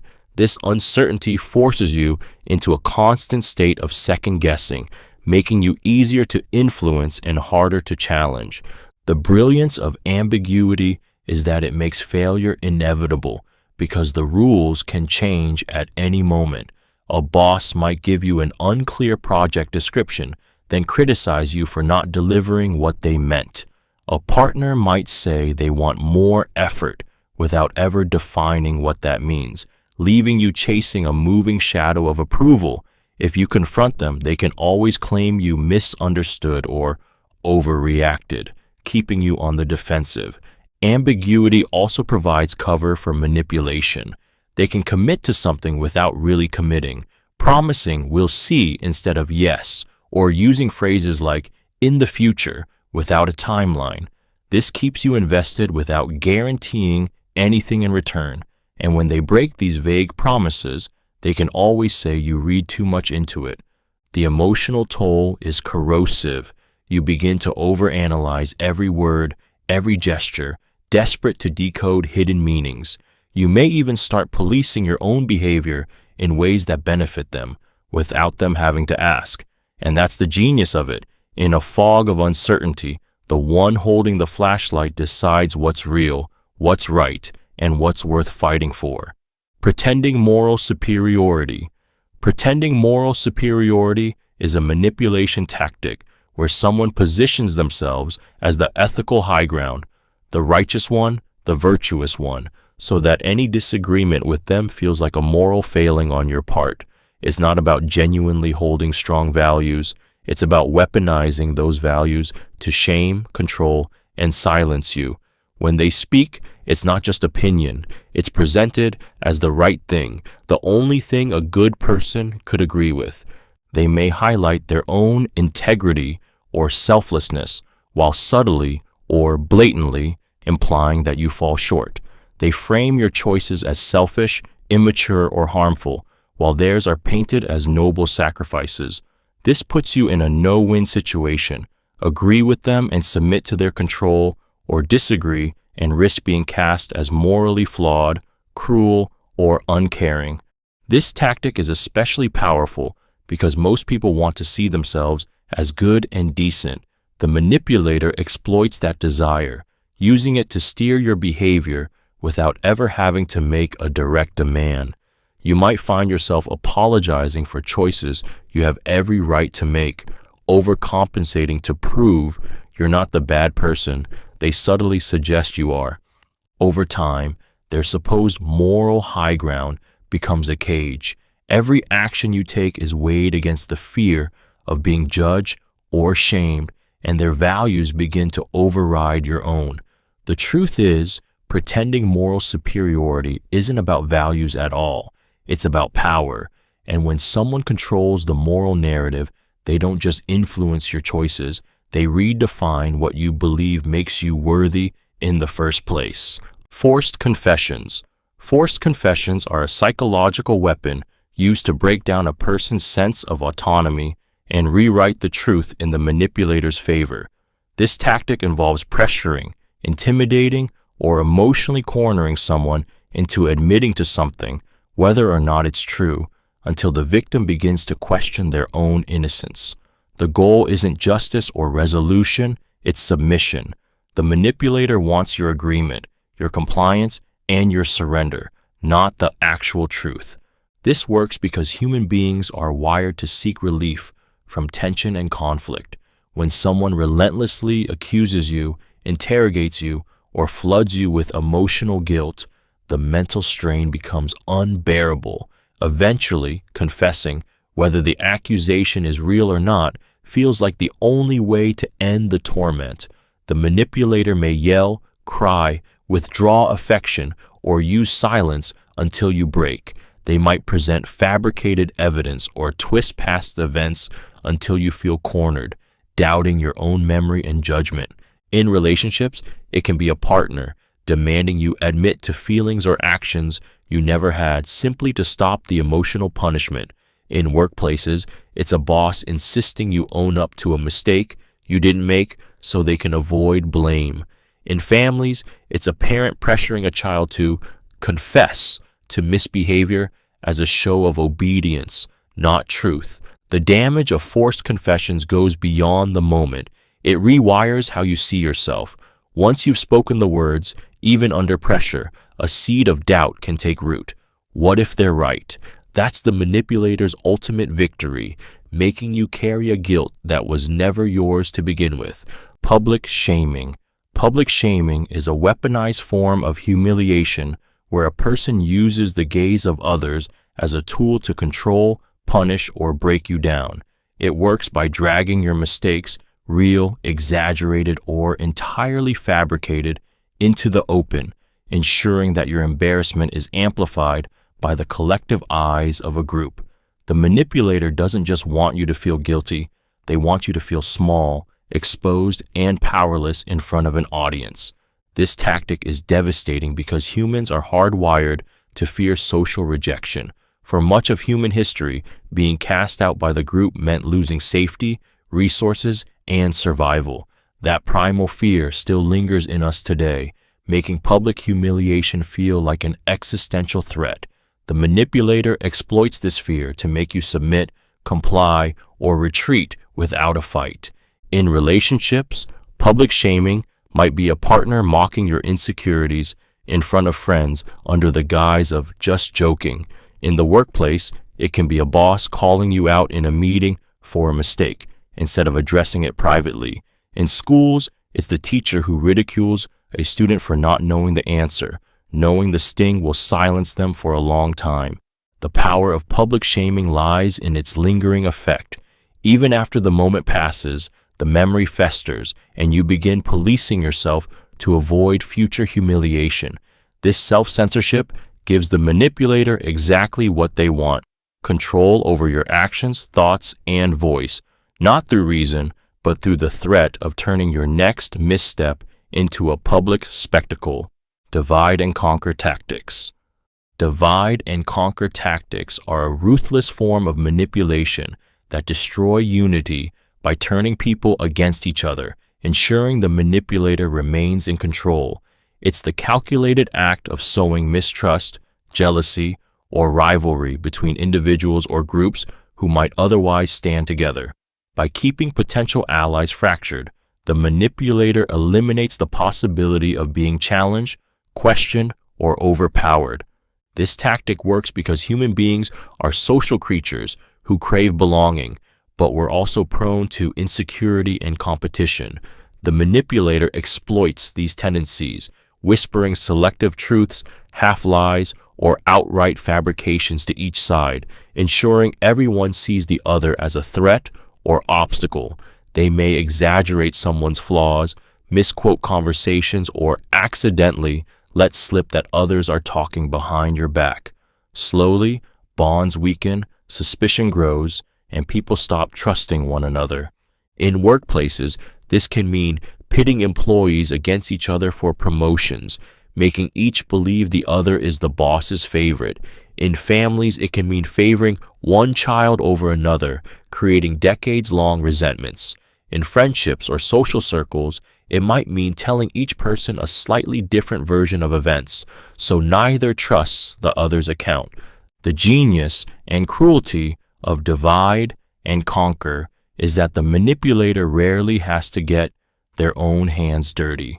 Once the seeds of doubt are planted, people often sabotage each other without any further prompting, too caught up in defending themselves or winning favor to notice the true source of the discord. By the time anyone realizes what's happened, the damage is done, and the manipulator stands unchallenged, watching from the shadows as everyone else fights their battles for them. Manufactured conflict. Manufactured conflict is a deliberate manipulation tactic where tension, arguments, or crises are fabricated or exaggerated to destabilize you and keep you emotionally off balance. It's not about genuine disagreements. It's about creating drama with a purpose, to control the narrative, shift blame, or reassert dominance. By keeping you locked in a state of conflict, the manipulator ensures you're too distracted, defensive, or drained to notice their deeper agenda. The triggers can be small, a harmless comment twisted into an insult, an imagined slight blown out of proportion, or a problem conjured entirely from thin air. Sometimes the conflict erupts right when you start to feel secure, forcing you back into uncertainty. Other times, it appears just as you're questioning them, cleverly redirecting the focus away from their behavior and onto your supposed wrongdoing.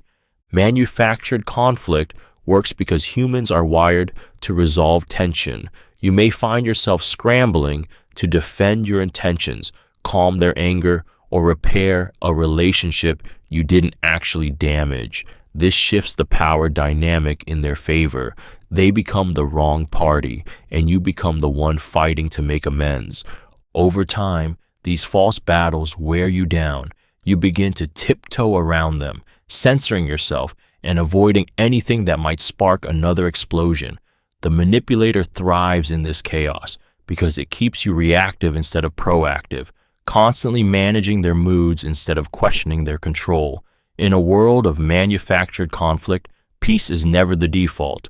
It's a reward they grant only when it serves their purpose, and a weapon they can snatch away without warning. Overanalyzing to cause doubt. Overanalyzing to cause doubt is a subtle yet suffocating manipulation tactic where someone takes your words, actions, or decisions and dissects them endlessly, not to understand but to undermine your confidence. Every choice you make, every sentence you speak, every look you give is pulled apart, questioned, and interpreted in the most unfavorable light.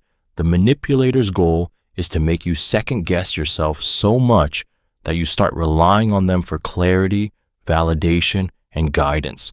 This works because constant scrutiny creates mental fatigue. The human mind craves certainty, but when every move is subjected to relentless analysis, you lose the ability to trust your own instincts.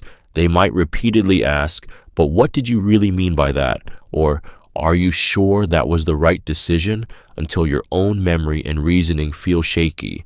Over time, you start to wonder if you're missing something, if maybe they really do see the world more clearly than you.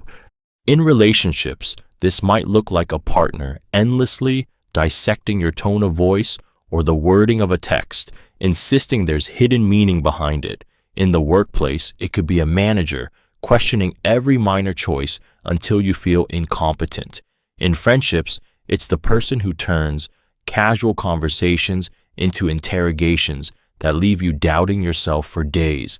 The genius of this tactic is that it doesn't require direct control, just the erosion of your self-trust.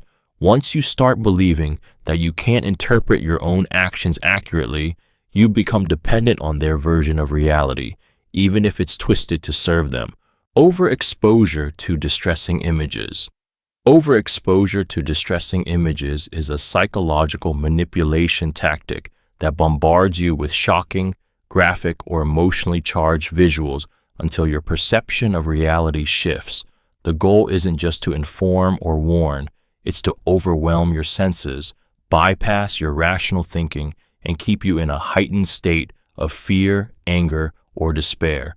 When you're flooded with disturbing imagery, your brain's threat response kicks in, making you more reactive, more anxious, and more susceptible to suggestion.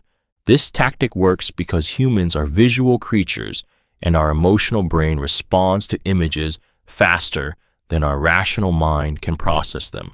Distressing visuals can trigger intense emotions instantly, Panic, disgust, grief, and repeated exposure keeps those feelings alive long after the images are gone. Manipulators exploit this by using media, presentations, or even personal messages to saturate you with scenes designed to provoke a specific reaction. In politics, it can be endless footage of violence to stoke fear and justify certain policies. In activism, it might be an unrelenting stream of tragic images to push you toward a cause without space for critical thought. In abusive relationships, it could be a partner constantly showing you proof of danger in the outside world to make you dependent on them for safety. The danger is that overexposure doesn't just inform, it conditions. Your nervous system becomes hyper alert, and you start seeing the world through the lens they've chosen for you. And when fear or outrage becomes your constant state, you're far more likely to accept the solutions, restrictions, or beliefs they've been planting all along. Exploiting sunk cost fallacy.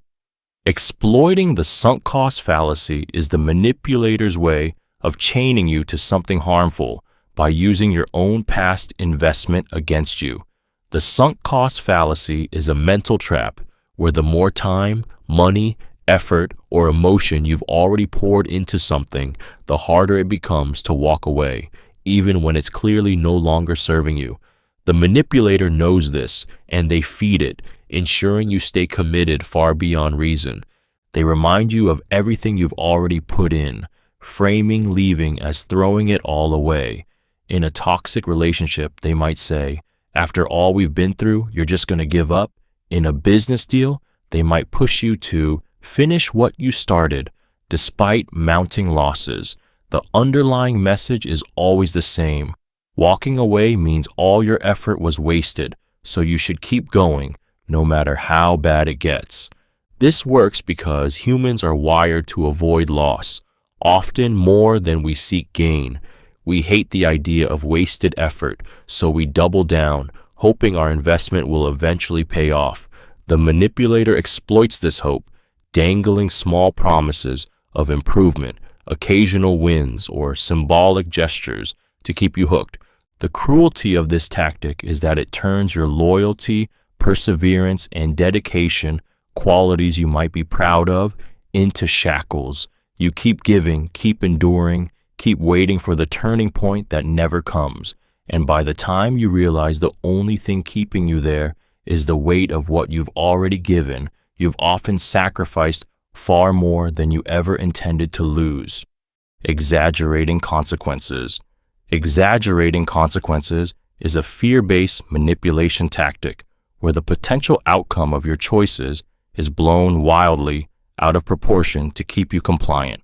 It's not about informing you of risks. It's about distorting them until the fear of acting against the manipulator feels unbearable. Every alternative to their way is painted as catastrophic, dangerous, or doomed, leaving you trapped in a distorted vision of reality where your only safe choice is the one they want you to make. They might say things like, "If you leave this job, you'll never find anything better," or "If you break up with me, you'll end up alone forever." A minor disagreement becomes proof the relationship is falling apart.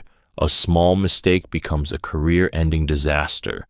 They craft a world where stepping out of line doesn't just lead to discomfort, it leads to ruin.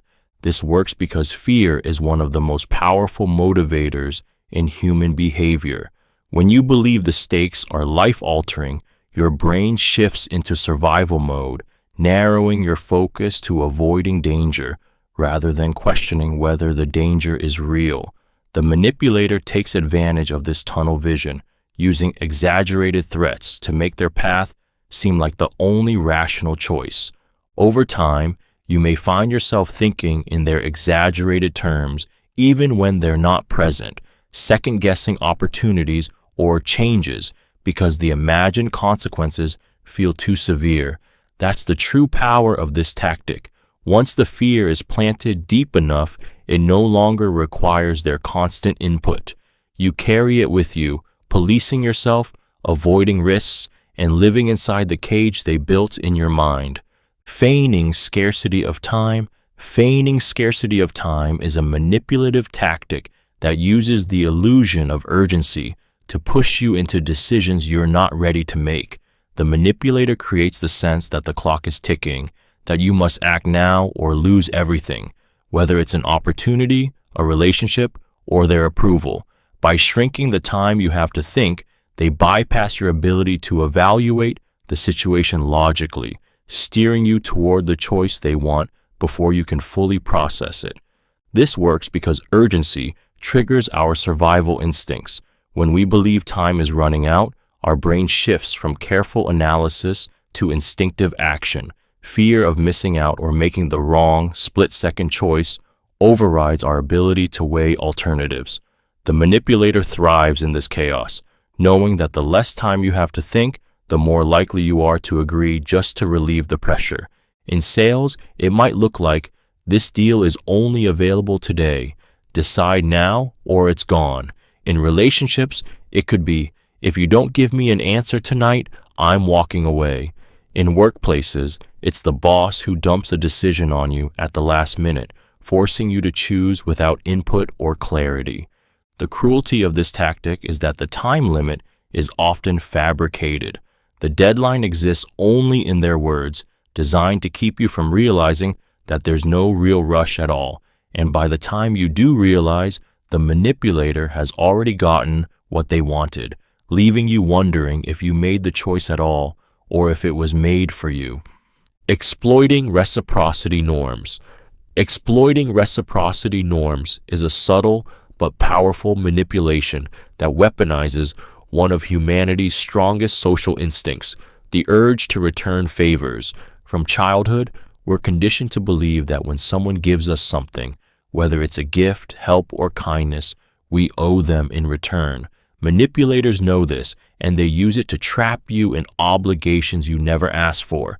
It starts with an unsolicited gesture.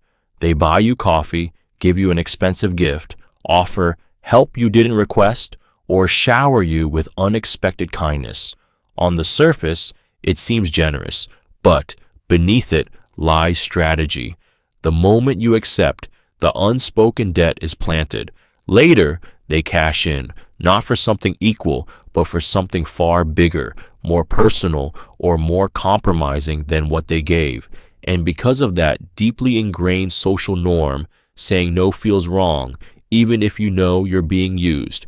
This tactic works because reciprocity is rooted in survival. In early human societies, giving and returning ensured trust and cooperation. Refusing to reciprocate risked being cast out.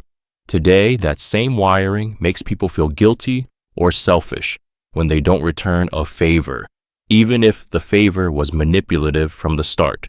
In business, it might be the client who sends lavish gifts before negotiations, subtly ensuring you'll lean in their favor. In relationships, it's the partner who reminds you of all they've done for you when they want something. In friendships, it's the person who showers you with help only to demand loyalty, secrets, or sacrifices later. The real trap is that it feels impolite, even dishonorable, to resist. Exactly the pressure they count on to get what they wanted all along. Misusing empathy cues. Misusing empathy cues is the calculated exploitation of your natural compassion to lower your defenses and gain influence over you. It's when someone deliberately displays signals of vulnerability, tears, trembling voices, wounded expressions, stories of hardship, not as a genuine expression of feeling, but as a strategic performance designed to trigger your instinct to comfort, protect, and forgive. Humans are hardwired for empathy. When we see someone in distress, our mirror neurons fire, and we feel a pull to alleviate their suffering. A manipulator understands this primal reflex and uses it as a lever. They may share heartbreaking personal stories right when they need you to let your guard down. They might cry during confrontations to derail your anger, making you feel guilty for holding them accountable. In more subtle forms, they'll sigh, appear exhausted, or hint at struggles they don't want to burden you with, knowing you'll press for more and, in the process, soften toward them. This tactic works best when it's intertwined with selective timing. They often display these cues right after they've hurt you, when they sense you might pull away, or when they need something from you. Your brain shifts from confrontation to caretaking, and suddenly their needs become the focus instead of their wrongdoing. The cruelty lies in how it twists one of your best qualities, your ability to care, into a tool for your own manipulation. You walk away feeling like you've done the right thing by helping them, while they've successfully sidestepped responsibility or secured your compliance. And each time it works, they learn just how easily your heart can be used against you. Exaggerating credentials. Exaggerating credentials is a manipulation tactic where someone inflates, distorts, or outright fabricates their achievements, experience, or status to create an illusion of authority and competence. It's not just bragging, it's a calculated move to position themselves as someone you should trust, follow, or defer to without question. By painting themselves as an expert, they set the stage where challenging their opinions or decisions feels like questioning undeniable truth. They might embellish a job title, claim credit for work they barely touched, or drop names of influential people they barely know. Sometimes the lies are subtle, adding a few years of experience or implying qualifications they don't actually hold. Other times, it's bold and theatrical, stories of impossible successes, exclusive insider knowledge, or rare expertise that makes them sound untouchable.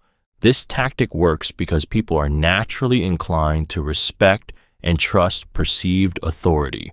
When someone seems accomplished or deeply knowledgeable, we're more likely to believe what they say, accept their guidance, and overlook inconsistencies. The manipulator exploits that instinct, using their fabricated status as a shield against scrutiny and as leverage to influence your decisions. The danger is that exaggerated credentials don't just mislead you, they create a power imbalance. You might defer to them in areas where they have no real expertise, shaping your choices and beliefs based on false authority.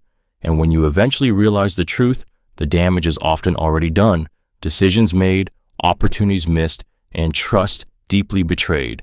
In the end, their fake pedestal isn't just about ego. It's about building a platform high enough to control you from above. Using loaded language.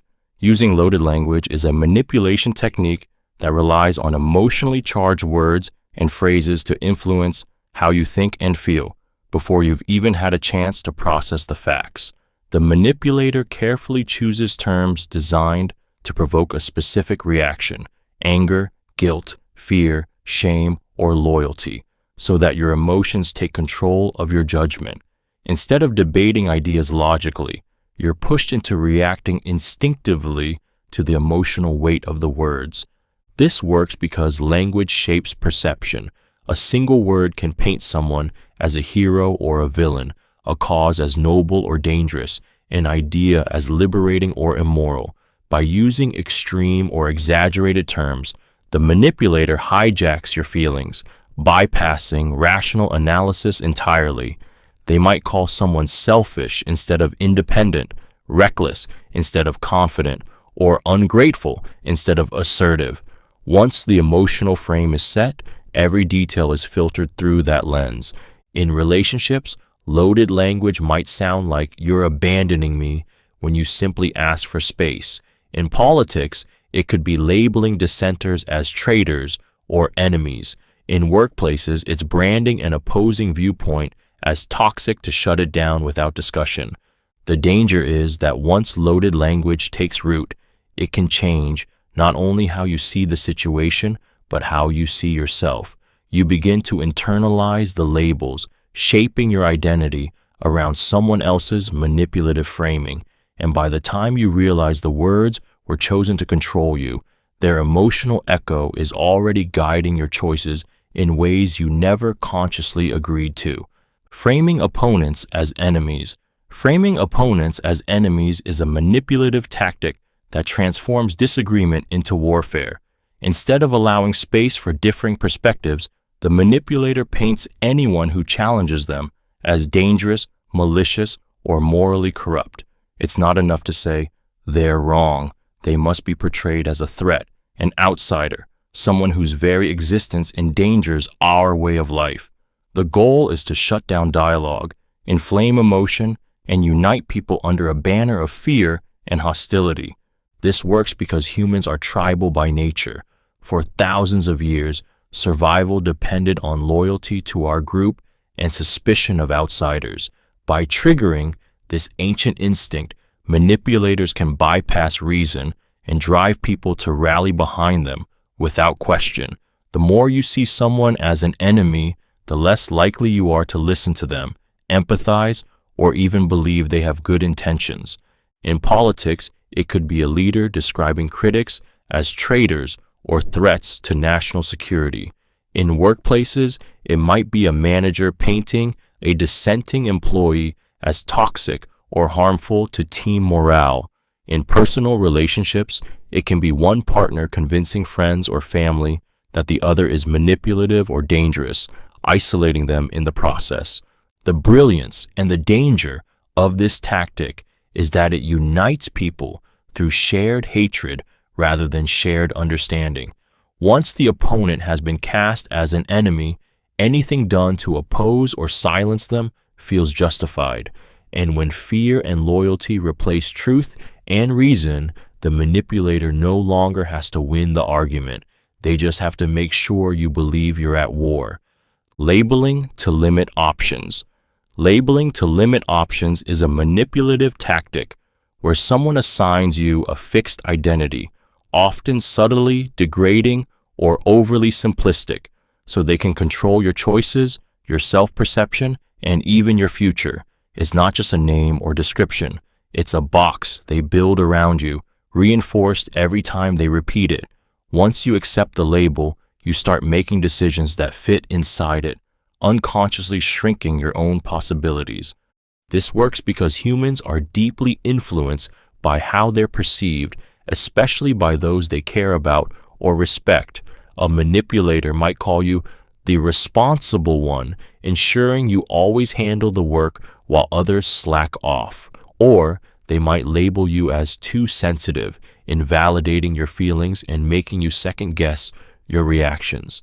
They can even brand you as lazy, selfish, or the difficult one, planting seeds of doubt that chip away at your confidence until you start acting in ways that align with their definition. The power of labeling lies in repetition and authority. The more it's said, the more it becomes part of your identity, not just in their eyes, but in your own. This can trap you in a cycle where breaking free feels like betraying who you are, even if that identity was never truly yours. In relationships, workplaces, and families, these labels are used to keep you predictable, compliant, and easy to manage. And the most dangerous part? Once the label sticks, they don't have to control your every move. You'll police yourself, living inside the boundaries they've drawn, never realizing the walls were built by someone else's words.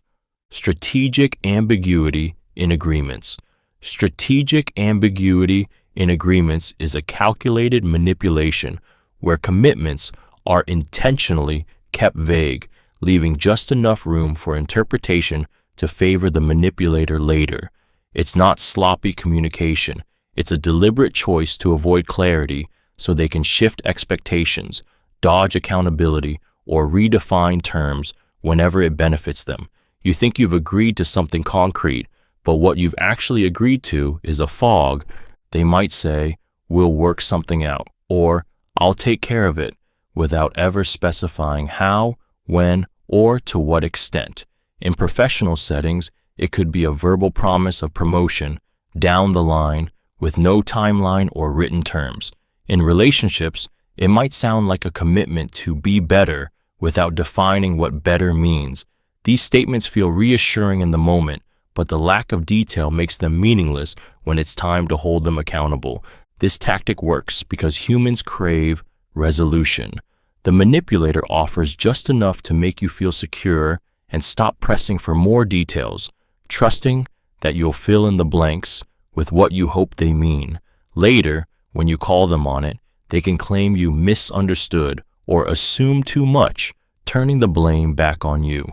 Over time, strategic ambiguity erodes trust and keeps you in a loop of uncertainty. You can never pin them down because the agreement was never truly defined, and that's the genius of it. When nothing is concrete, nothing can be broken. They stay untouchable while you're left grasping at promises that were designed to dissolve the moment you try to hold them. Planting rumors. Planting rumors is a psychological manipulation that spreads like poison, seeping into perceptions and relationships long before the target has a chance to defend themselves. The manipulator carefully crafts a piece of information, often a mix of truth, exaggeration, and outright lies, and releases it into the social environment like a virus. They rarely present it as a direct accusation. Instead, it's framed as concern, something they heard, or a harmless observation, making it sound credible and innocent, while its real purpose is to damage reputations and isolate the target. This works because humans are wired to pay attention to gossip. Our survival instincts evolved to value social awareness, and hearing something about another person triggers curiosity and caution. A manipulator exploits this by ensuring the rumor plays into existing fears, biases, or suspicions, so it spreads faster and sticks deeper. Even if the target denies it, the seed of doubt has been planted. Once an idea takes root in someone's mind, it's almost impossible to fully erase. In workplaces, a rumor might be that a colleague is difficult to work with, slowly eroding trust until opportunities dry up. In friendships, it could be suggesting someone is talking behind people's backs, causing subtle shifts in how others treat them. In relationships, it might be whispering that a partner is flirting with someone else, stirring jealousy and distrust. The cruelty of planting rumors lies in its invisibility. By the time the victim senses something is wrong, the manipulator has already altered the social landscape around them, turning allies into skeptics and forcing them to fight an enemy they can't even see. Weaponizing kindness. Weaponizing kindness is a manipulation tactic that cloaks control in generosity, making it almost impossible to call out without looking ungrateful or cruel. The manipulator uses acts of kindness, not as genuine goodwill, but as calculated investments to gain leverage over you. Every gesture, every favor, every act of help is a silent transaction, with a price you won't see until later. It begins with seemingly selfless acts, paying for things you didn't ask for, stepping in to help when you could have handled it yourself, or going out of their way to do something for you in front of others. On the surface, it looks like they care deeply, but beneath that warmth lies strategy. The moment you accept, a silent debt is planted. Later, when they need something, they cash in with lines like, "After everything I've done for you," or "You owe me this much." This tactic works because kindness disarms us. We're conditioned to view generosity as pure, to feel guilty when we don't reciprocate. The manipulator counts on this, knowing that once they've been the good guy, saying no makes you feel selfish, ungrateful, or even cruel. In relationships, it might be a partner who showers you with favors, then uses them as leverage to control your choices. In the workplace, it's a boss who does you a favor by giving you opportunities, then expects unquestioning loyalty. Among friends, it can be the one who keeps a mental tally of every kindness, waiting for the day they can use it against you. The trap is simple. Their kindness isn't a gift, it's a leash, and every favor pulls it tighter around your neck. Promoting dependency through incompetence. Promoting dependency through incompetence is a deceptively sly tactic where someone pretends or exaggerates their inability to handle certain tasks, responsibilities, or challenges so that you step in and take over. Over time, you become the one who always fixes, manages, and rescues, while they maintain control by ensuring you're too busy or too entangled to step away. It's a quiet form of manipulation that feeds on your sense of responsibility and competence. At first, it can look like harmless forgetfulness or a genuine lack of skill. They can't figure out the finances, so you handle them. They don't know how to cook, so you feed them. They mess things up at work, so you redo their tasks. But this so-called incompetence has a purpose. It shifts the burden onto you while allowing them to avoid accountability. Even worse, it creates an unspoken agreement. You're needed because they can't function without you. This dependency becomes addictive, not for you, but for them. By being the one who doesn't know how, they ensure you never have the freedom to focus on your own needs because you're too busy compensating for theirs. It keeps you in a caretaker role, locked in by guilt and the fear that if you walk away, everything will fall apart. The cruelty of this tactic is that it wears you down slowly. You may not realize you've been carrying double the load until exhaustion sets in. And by then, the dependency is so ingrained that leaving feels like abandonment, when in reality, their helplessness was never as real as they led you to believe. Creating false urgency with deadlines. Creating false urgency with deadlines is a manipulative tactic where time pressure is fabricated or exaggerated to force you into making decisions before you're ready. It's not about genuine deadlines. It's about manufacturing a ticking clock so you feel cornered, rushed, and too panicked to think critically. The manipulator knows that when fear of missing out collides with the pressure of time, rational judgment crumbles. They might say an exclusive offer expires tonight, even though it's available year-round. A boss might demand you finish a project by end of day for a meeting that isn't scheduled until next week. A partner might insist you decide now about a major life choice, framing any hesitation as proof you're not committed. The goal is to strip away your ability to weigh options, seek advice, or notice red flags. This tactic works because urgency activates our survival instincts. The brain shifts into reactive mode, prioritizing speed over careful thought. Instead of asking, "Is this right for me?" you're asking, "How fast can I act before I lose it?" The manipulator uses this to push you into choices that serve them, knowing you'll have little time to question their motives. The cruel brilliance is in what happens after the decision is made. Once the artificial deadline passes, you may realize there was never any real rush, but by then you've already signed, agreed, paid, or committed. And that's the point. False urgency steals not just your time, but your freedom to choose with clarity, leaving you trapped in decisions made under pressure that was never real in the first place. Cherry-picking evidence. Cherry-picking evidence is a manipulation tactic that distorts reality by presenting only the facts, examples, or data that support a desired conclusion while deliberately ignoring or hiding anything that might contradict it. The manipulator doesn't have to fabricate lies. They simply curate the truth in a way that tells a completely different story by showing you only a carefully selected slice of reality. They make their argument appear airtight, leaving you blind to the bigger picture.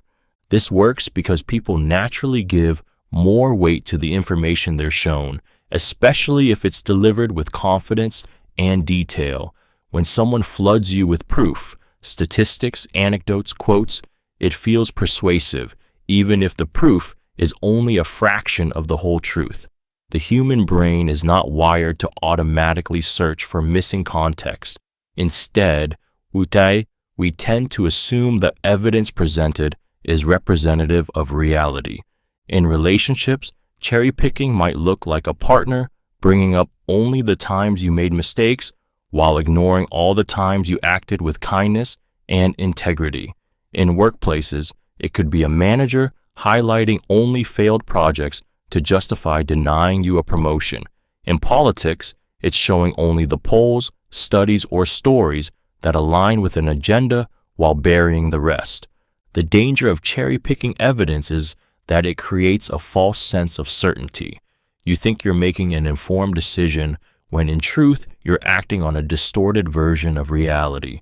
And by the time you discover the missing pieces, the manipulator has often already achieved their goal, using selective truth to craft a convincing lie. Exploiting the bandwagon effect. Exploiting the bandwagon effect is a psychological manipulation tactic that pressures you into agreement by making it seem like everyone else is already on board. The manipulator doesn't persuade you with facts or reason. They persuade you with the weight of imagined consensus. By framing their stance, product, or demand as the popular choice, they push you to conform because going against the crowd feels risky, isolating, or even foolish. This works because humans are social creatures wired for survival in groups. For most of human history, standing apart from the tribe could mean danger, while blending in meant safety. That instinct still drives us today, and manipulators exploit it by making you feel like the odd one out if you don't follow along. The more proof they provide, real or fabricated, that others agree, the more pressure you feel to get in line. In marketing, it's slogans like America's #1 choice, or join millions who already switch. In politics, it's leaders claiming the people have spoken before the debate is even over. In personal relationships, it can be someone saying, all our friends think you're overreacting, to shut down your concerns. The bandwagon effect doesn't just change opinions, it overrides them. You stop asking if something is right for you and start asking why you're not already part of it. And that's the danger. The manipulator doesn't have to prove they're right. They just have to convince you you're the only one who hasn't joined the crowd. Leveraging emotional contagion. Leveraging emotional contagion is the calculated use of one of humanity's most primal instincts, the tendency to unconsciously absorb and mirror the emotions of those around us. Emotions are contagious. When someone projects intense joy, rage, fear, or despair, those feelings can spread like wildfire through a room, altering moods and behaviors without anyone realizing it's happening. Manipulators weaponize this, deliberately radiating the emotions they want others to feel in order to steer conversations, decisions, and even conflicts in their favor. This tactic works because our brains are equipped with mirror neurons that fire not just when we act, but when we witness others acting or feeling. If someone smiles warmly, we're likely to feel more relaxed. If they panic, we feel a surge of anxiety. A manipulator exploits this wiring by choosing emotions strategically.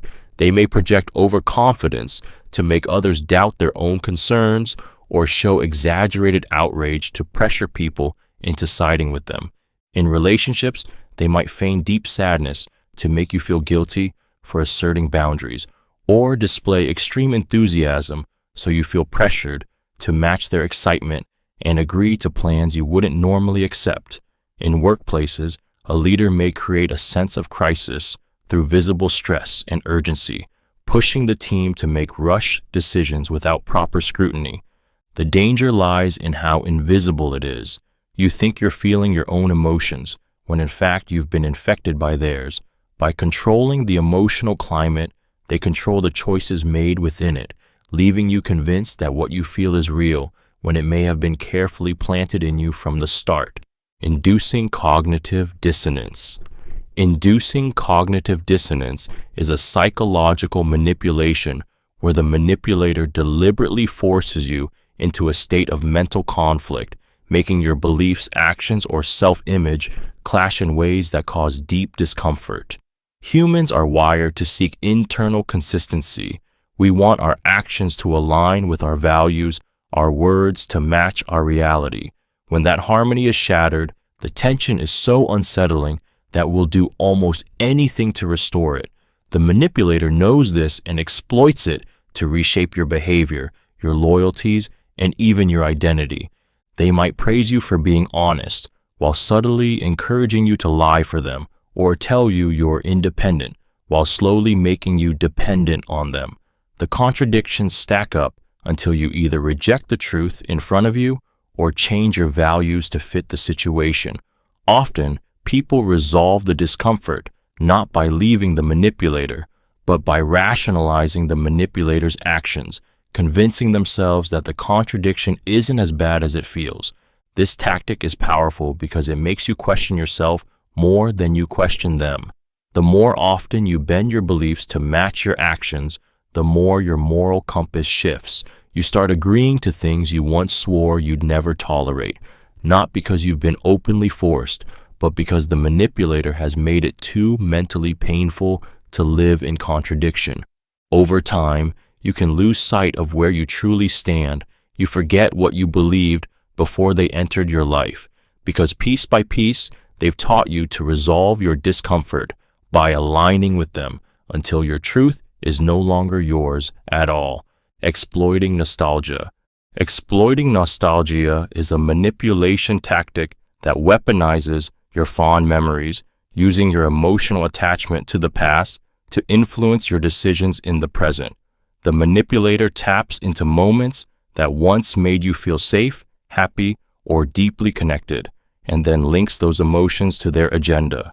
It's not about celebrating your memories. It's about using them to steer you toward choices you might not otherwise make. This works because nostalgia has a powerful neurological effect.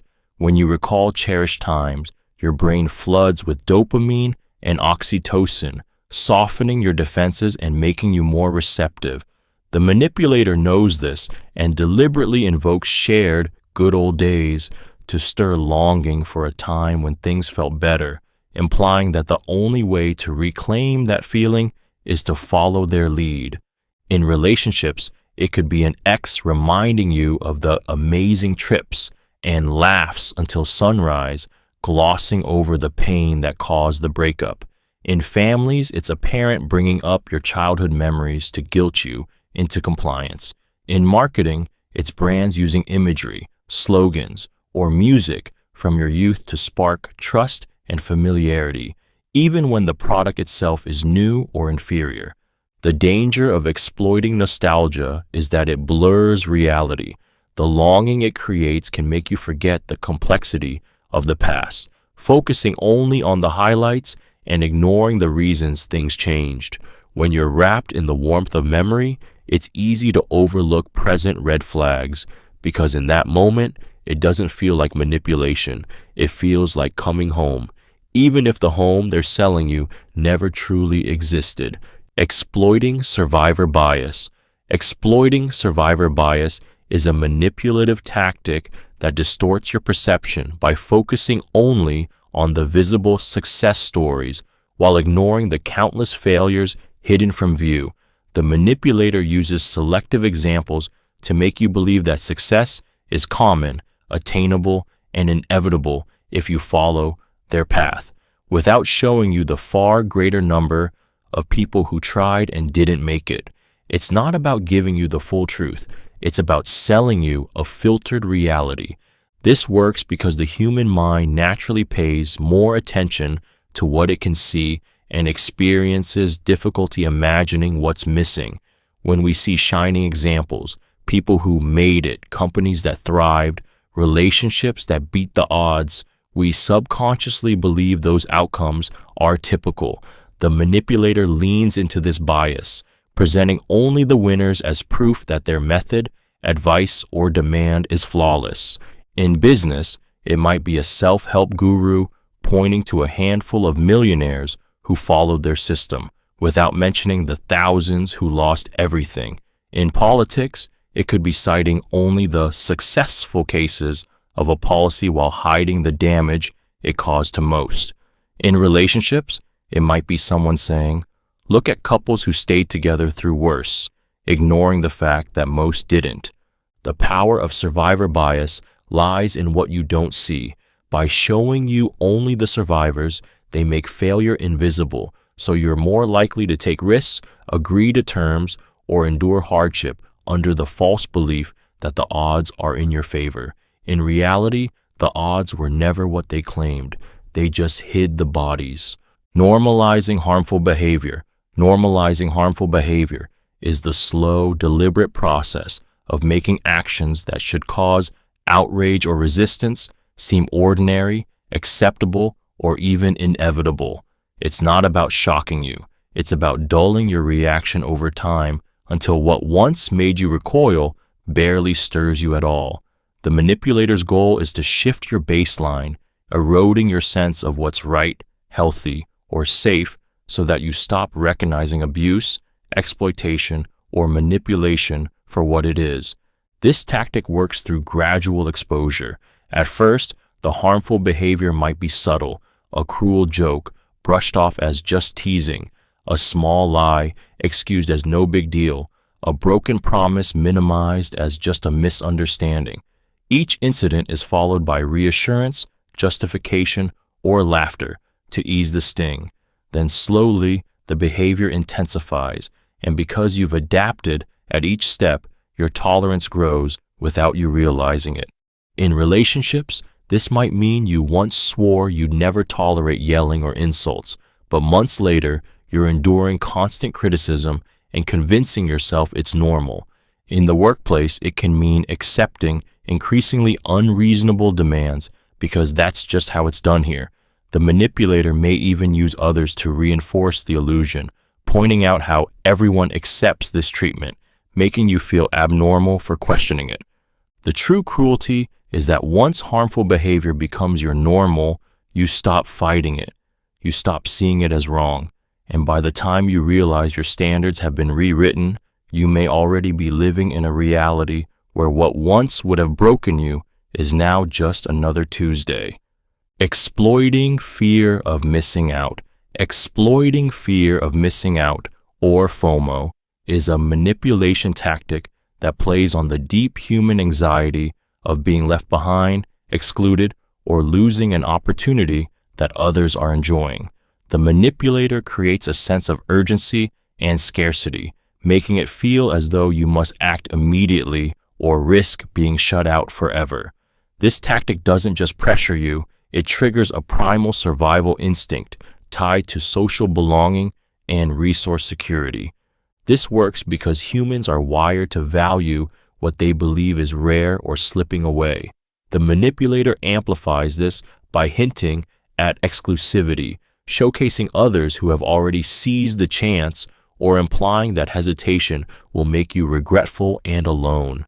They may show you curated glimpses of what you're supposedly missing, smiling faces, exciting opportunities, enviable lifestyles, until you feel a gnawing emptiness that can only be relieved by saying yes to their offer. In marketing, this could be only 3 spots left, join now or miss out forever. In social circles, it might be a friend saying, everyone's going to this event, you'll be the only one not there. In relationships, it's a partner threatening that someone else will gladly take your place if you don't comply. The danger of exploiting FOMO is that it overrides rational decision-making. You stop asking whether the offer, event, or relationship is even good for you, focusing only on the fear of loss. And once that fear takes hold, you're no longer acting out of genuine desire. You're acting to silence the ache of imagined exclusion, exactly as the manipulator intended. Overwhelming with contradictory information. Overwhelming with contradictory information is a psychological manipulation tactic that bombards you with statements, facts, and arguments that clash with each other until your ability to think critically breaks down. It's not about convincing you of one truth. It's about making truth itself feel unstable, so you stop trying to figure it out and either give in to their narrative or become too paralyzed to resist. This works because the human brain craves coherence. When we're faced with endless contradictions, our mental energy drains quickly. Decision fatigue sets in, and confusion replaces confidence. Manipulators exploit this by flooding you with mixed messages, changing their story, or offering so many conflicting details that you can't tell what's real anymore. By the time you untangle one claim, they've thrown 5 more at you, each muddying the waters further. In politics, it might be leaders constantly contradicting themselves, making it impossible to hold them accountable because there's always another version to hide behind. In relationships, it could be a partner telling you one thing in private and the opposite in public, leaving you unsure which reality to trust. In business, it's the company that keeps shifting explanations for a decision until you stop questioning it entirely. The real danger is that contradictory overload doesn't just confuse you, it erodes your trust in your own judgment. When reality feels too chaotic to navigate, you become more willing to accept the manipulator's version of events, not because it's convincing, but because it's the only thing that feels stable in the storm they created. Strategic use of silence. Strategic use of silence is a psychological manipulation tactic where a person deliberately withholds words, responses, or engagement, not out of calm reflection, but as a calculated move to control the emotional temperature of the room and tilt the power balance in their favor. It's not simple quiet. It's a vacuum designed to make you fill it with apologies, concessions, or revelations you never intended to give. This works because humans are deeply uncomfortable with prolonged silence in tense situations. When someone goes quiet during conflict, the absence of feedback can feel like rejection, judgment, or emotional withdrawal. The manipulator exploits this discomfort, knowing you'll rush to break the silence just to ease the tension, often by giving them exactly what they want. In relationships, it might be a partner going completely still and expressionless after you voice a concern, forcing you to stumble over explanations until you retract your point. In negotiations, it can be a business counterpart who says nothing after you name your terms, pushing you to nervously lower your offer. In arguments, it could be someone who refuses to answer, making you feel like the unreasonable aggressor. The danger of strategic silence is that it flips the emotional burden entirely onto you. The longer it lasts, the more you doubt yourself, and the more desperate you become to fix the moment. By the time the silence breaks, you've often handed them the upper hand without them ever needing to raise their voice or say a single word. Using fake scarcity in resources. Using fake scarcity in resources is the calculated act of making something seem rare, limited, or in high demand when it's not, creating urgency, anxiety, and competition where none should exist. The manipulator's goal is to trigger your fear of missing out, pushing you to act quickly, compromise your boundaries, or agree to unfavorable terms because you believe the opportunity is slipping away. This tactic works because our brains are wired to place higher value on things that appear scarce. In our evolutionary past, limited resources meant survival, so the instinct to grab what's running out is deeply ingrained.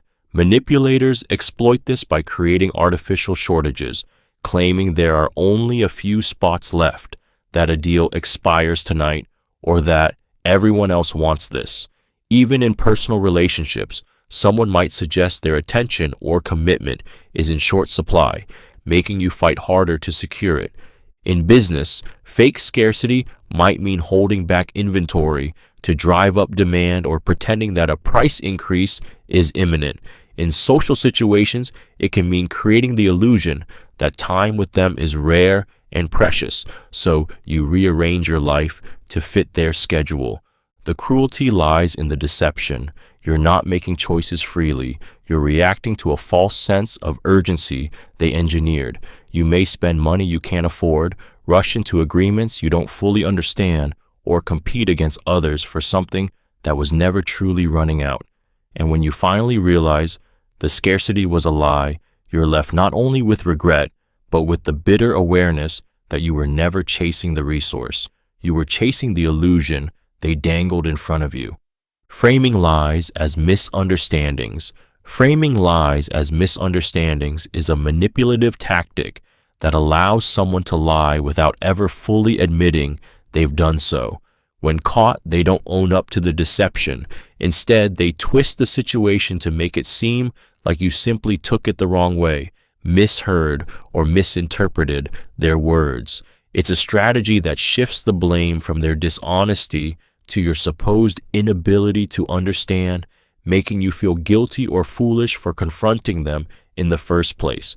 This works because it exploits your desire to avoid conflict and preserve harmony. Most people don't want to believe they've been lied to, especially by someone they trust. By framing their deceit as an innocent misunderstanding, the manipulator offers you a way to let them off the hook without calling them a liar outright. It creates enough doubt to make you question whether you're overreacting, which weakens your resolve to hold them accountable. In relationships, this might sound like, "That's not what I meant, you just read too much into it." In workplaces, it could be a colleague saying, "You must have misunderstood the deadline," when they deliberately misled you. In friendships, it's, "I never actually said that, you just assumed." The danger is that this tactic erodes your trust in your own perception. Over time, you may become hesitant to challenge inconsistencies, allowing the manipulator to keep bending the truth without consequence. And the more they get away with it, the more they learn that the easiest way to hide a lie isn't to deny it, it's to make you believe it was never a lie at all. Exploiting availability bias. Exploiting availability bias is a manipulation tactic that takes advantage of the brain's tendency to judge the likelihood of something based on how easily examples come to mind. The manipulator deliberately feeds you vivid, memorable, or recent examples, often exaggerated or selectively chosen, so that these moments feel far more common or likely than they actually are.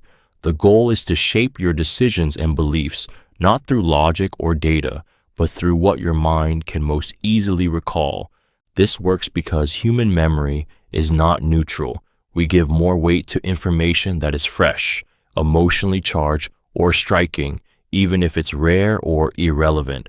If you've just heard 3 stories of plane crashes, flying feels riskier, even though statistically, it's still safer than driving. Manipulators know this and load your mental highlight reel with whatever will push you toward their desired conclusion. In politics, it might be constant coverage of isolated crimes to make an entire group seem dangerous. In marketing, it could be a company showing only glowing customer stories, so failures fade from consideration. In relationships, it can be a partner frequently bringing up times they were right to make you forget the countless times they were wrong. The brilliance and the danger of exploiting availability bias is that it feels like you're thinking for yourself. You recall vivid examples and believe your conclusion is rational, when in reality, the manipulator planted those examples in your mind, knowing exactly how they would color your judgment and tip your decision in their favor. Exploiting optimism bias. Exploiting optimism bias is a manipulation tactic that preys on our natural tendency to believe that bad things are less likely to happen to us than to other people. The manipulator leans into this built-in human blind spot, encouraging you to underestimate risks, overestimate positive outcomes, and make choices you'd never agree to if you were thinking with cold, hard realism. It's not about telling you the full truth, it's about feeding the version you want to believe. This works because optimism bias is deeply wired into the human brain as a survival mechanism. Believing that the future will be better than the past keeps us motivated, hopeful, and willing to take action. But when that bias is deliberately manipulated, it becomes a trap. The manipulator paints a picture of flawless success, brushes off potential dangers, and assures you that everything will work out while hiding the very real pitfalls. In business, it might be an investor promising massive returns with virtually no risk, knowing you'll focus on the reward instead of the fine print. In relationships, it's a partner convincing you that their bad habits will definitely change this time. In politics, it's the leader who promises prosperity without sacrifice, glossing over the costs entirely. The danger of exploiting optimism bias is that it makes you complicit in your own deception. You silence the doubts in your head, ignore the warning signs, and move forward with a smile, believing you're walking into a dream, when in reality, you're stepping straight into the trap they've built for you. creating false equivalence. Creating false equivalence is the manipulative act of comparing two situations, actions, or people as if they are morally or logically equal when they are not, in order to blur lines, deflect blame, or shut down criticism. It's a way of dragging something undeniable into murky waters, making the truth feel less clear and guilt feel more evenly distributed. The manipulator's goal is simple. If they can convince you that everyone's just as bad, no one can truly be held accountable. This tactic works because humans crave fairness and balance. When someone presents two sides as equally flawed, our brains often accept it without digging deeper, especially if the manipulator delivers the comparison with confidence. In relationships, this might sound like, "Sure, I yelled at you, but you've ignored my texts before. We both make mistakes." In politics, it can mean equating minor missteps with serious corruption to make all parties look equally guilty. In workplaces, it can be comparing your isolated error to their repeated failures so the spotlight moves off them. False equivalence distorts moral weight. It takes vastly different actions and frames them as if they belong on the same scale. This not only minimizes real harm, but can also trick the victim into feeling they have no right to protest because they've been painted as just as bad. The cruelty here is that it exploits your desire to be fair-minded. You may end up apologizing for things that don't compare in severity, softening your stance, or accepting a truce that benefits only them.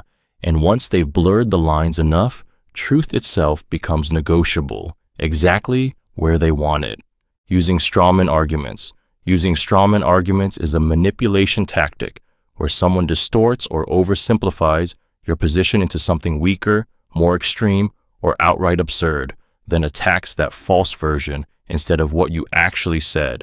The goal is to make your stance look foolish or indefensible, allowing them to win the argument without ever addressing your real point. It's a sleight of hand in conversation, replacing your words with a twisted caricature that's easier to tear down. This works because most people feel compelled to defend themselves when accused of holding an extreme or ridiculous view. The manipulator counts on you becoming sidetracked, wasting your energy fighting against the distorted claim rather than holding them accountable for misrepresenting you. They may exaggerate your statement, strip away key context, or reframe it in a way that sounds morally or logically wrong. In relationships, you might say, "I need more time for myself," and they respond with, "So you're saying you don't care about us at all?" In workplaces, you could suggest improving a process, and someone fires back, "So you want to throw away everything we've built?" In politics, it's turning a call for balanced reform into, "They want to destroy the system entirely." The danger of strawman arguments is that they not only derail the conversation, but they also plant seeds of doubt in others who hear the twisted version and believe it. Over time, this tactic can reshape your public image, making you look like you stand for things you never said, while the manipulator walks away appearing as the reasonable, victorious one. Pretending vulnerability to disarm. Pretending vulnerability to disarm is a manipulation tactic where someone fabricates or exaggerates weakness, helplessness, or emotional fragility to lower your defenses and gain your trust. It's a performance designed to make you feel safe around them, drop your guard, and even protect or support them, while they quietly position themselves to take advantage of you. This works because humans are wired for empathy. When we see someone as vulnerable, our instinct is to comfort, assist, or shield them. The manipulator exploits this by showing you just enough struggle to make you believe they're harmless. They might share a tragic backstory, cry in a tense moment, or confess insecurities that make you think they could never hurt me. But once you're emotionally invested, you become less likely to question their actions, suspect their motives, or set boundaries. In relationships, it might be a partner who frequently plays the victim to avoid accountability, turning every confrontation into a rescue mission. In workplaces, it can be a colleague who pretends to be overwhelmed or inexperienced, so you'll take on their responsibilities. In social circles, it's the friend who constantly presents themselves as fragile, knowing others will step in to protect them from criticism or consequences. The danger is that fake vulnerability feels real in the moment. It activates compassion, not suspicion. By the time you realize the wounded person is pulling the strings, they may have already gained your loyalty, your secrets, or your compliance, all without ever having to show strength in the open. The weakness you saw wasn't a flaw, it was bait. Manufactured consensus. Manufactured consensus is a manipulation tactic that fabricates the illusion of widespread agreement to pressure you into compliance. The manipulator makes it seem like everyone supports a certain idea, policy, or action, even when that's far from the truth, so that resisting feels like going against the crowd. It's not about presenting facts or genuine opinion. It's about creating a false social reality where dissent feels abnormal, risky, or even shameful. This works because humans are wired to seek social harmony and avoid isolation. When we believe a majority already agrees on something, we're far more likely to adopt the same stance, even if we haven't examined it ourselves. Manipulators exploit this instinct by fabricating polls, cherry-picking voices that match their agenda, amplifying certain opinions in media, or silencing dissent so it appears there is none. The result is a carefully constructed echo chamber that drowns out alternative viewpoints. In politics, it might be staged crowds and controlled media coverage to make a leader seem universally adored. In corporate culture, it's leadership claiming that the entire team supports a decision while dissenting voices are excluded from the conversation. In personal relationships, it can be one partner insisting that everyone agrees you're wrong, using imagined allies to corner you into submission. The power of manufactured consensus lies in how it rewires your perception of reality. Once you believe you're the only one who disagrees, your resistance weakens, not because the argument was convincing, but because standing alone feels too costly. And in that moment, you're no longer deciding for yourself. You're following a crowd that may not even exist, creating us versus them mentality. Creating an us versus them mentality is a manipulative strategy that divides people into two opposing camps. One you're made to feel part of, us, and one you're taught to distrust, resent, or even hate, them. It's the emotional equivalent of building a wall where loyalty is rewarded, dissent is punished, and unity is forged not through shared values, but through shared enemies. The manipulator's goal is to bind you so tightly to the us group that you'll defend it without question, even when it's harming you. This works because humans are tribal by nature. Our survival instincts once depended on belonging to a group, and exclusion meant vulnerability. Manipulators weaponize this by portraying us as righteous, special, and misunderstood, while painting them as dangerous, ignorant, or morally corrupt. They feed you selective stories, exaggerated threats, and emotional language until you feel morally obligated to protect the group at all costs.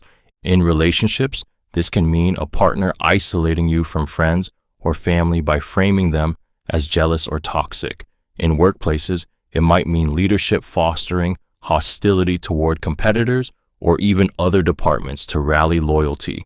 On a larger scale, it's used in politics, religion, and cults, where entire identities are built on the idea that outsiders are wrong, evil, or less than human.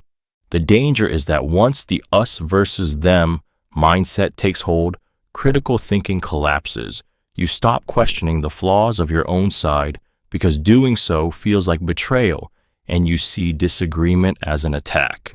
In this way, the manipulator doesn't just control your actions, they control your alliances, your worldview, and even the boundaries of who you believe deserves your empathy. Exploiting loss aversion. Exploiting loss aversion is a psychological manipulation that takes advantage of a powerful truth about human behavior. We fear losing something far more than we desire gaining something new. The manipulator frames situations so that you focus on what you might lose: security, love, opportunities, status, instead of what you could gain or what it might cost to stay.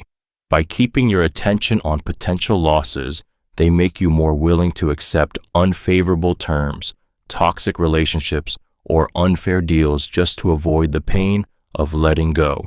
This works because loss aversion is deeply wired into the human brain. Studies show that losing feels roughly twice as painful as winning feels good. The manipulator knows this and uses it to corner you. They might say, "If you leave, you'll never find someone like me," or "If you don't take this deal now, you'll regret it forever."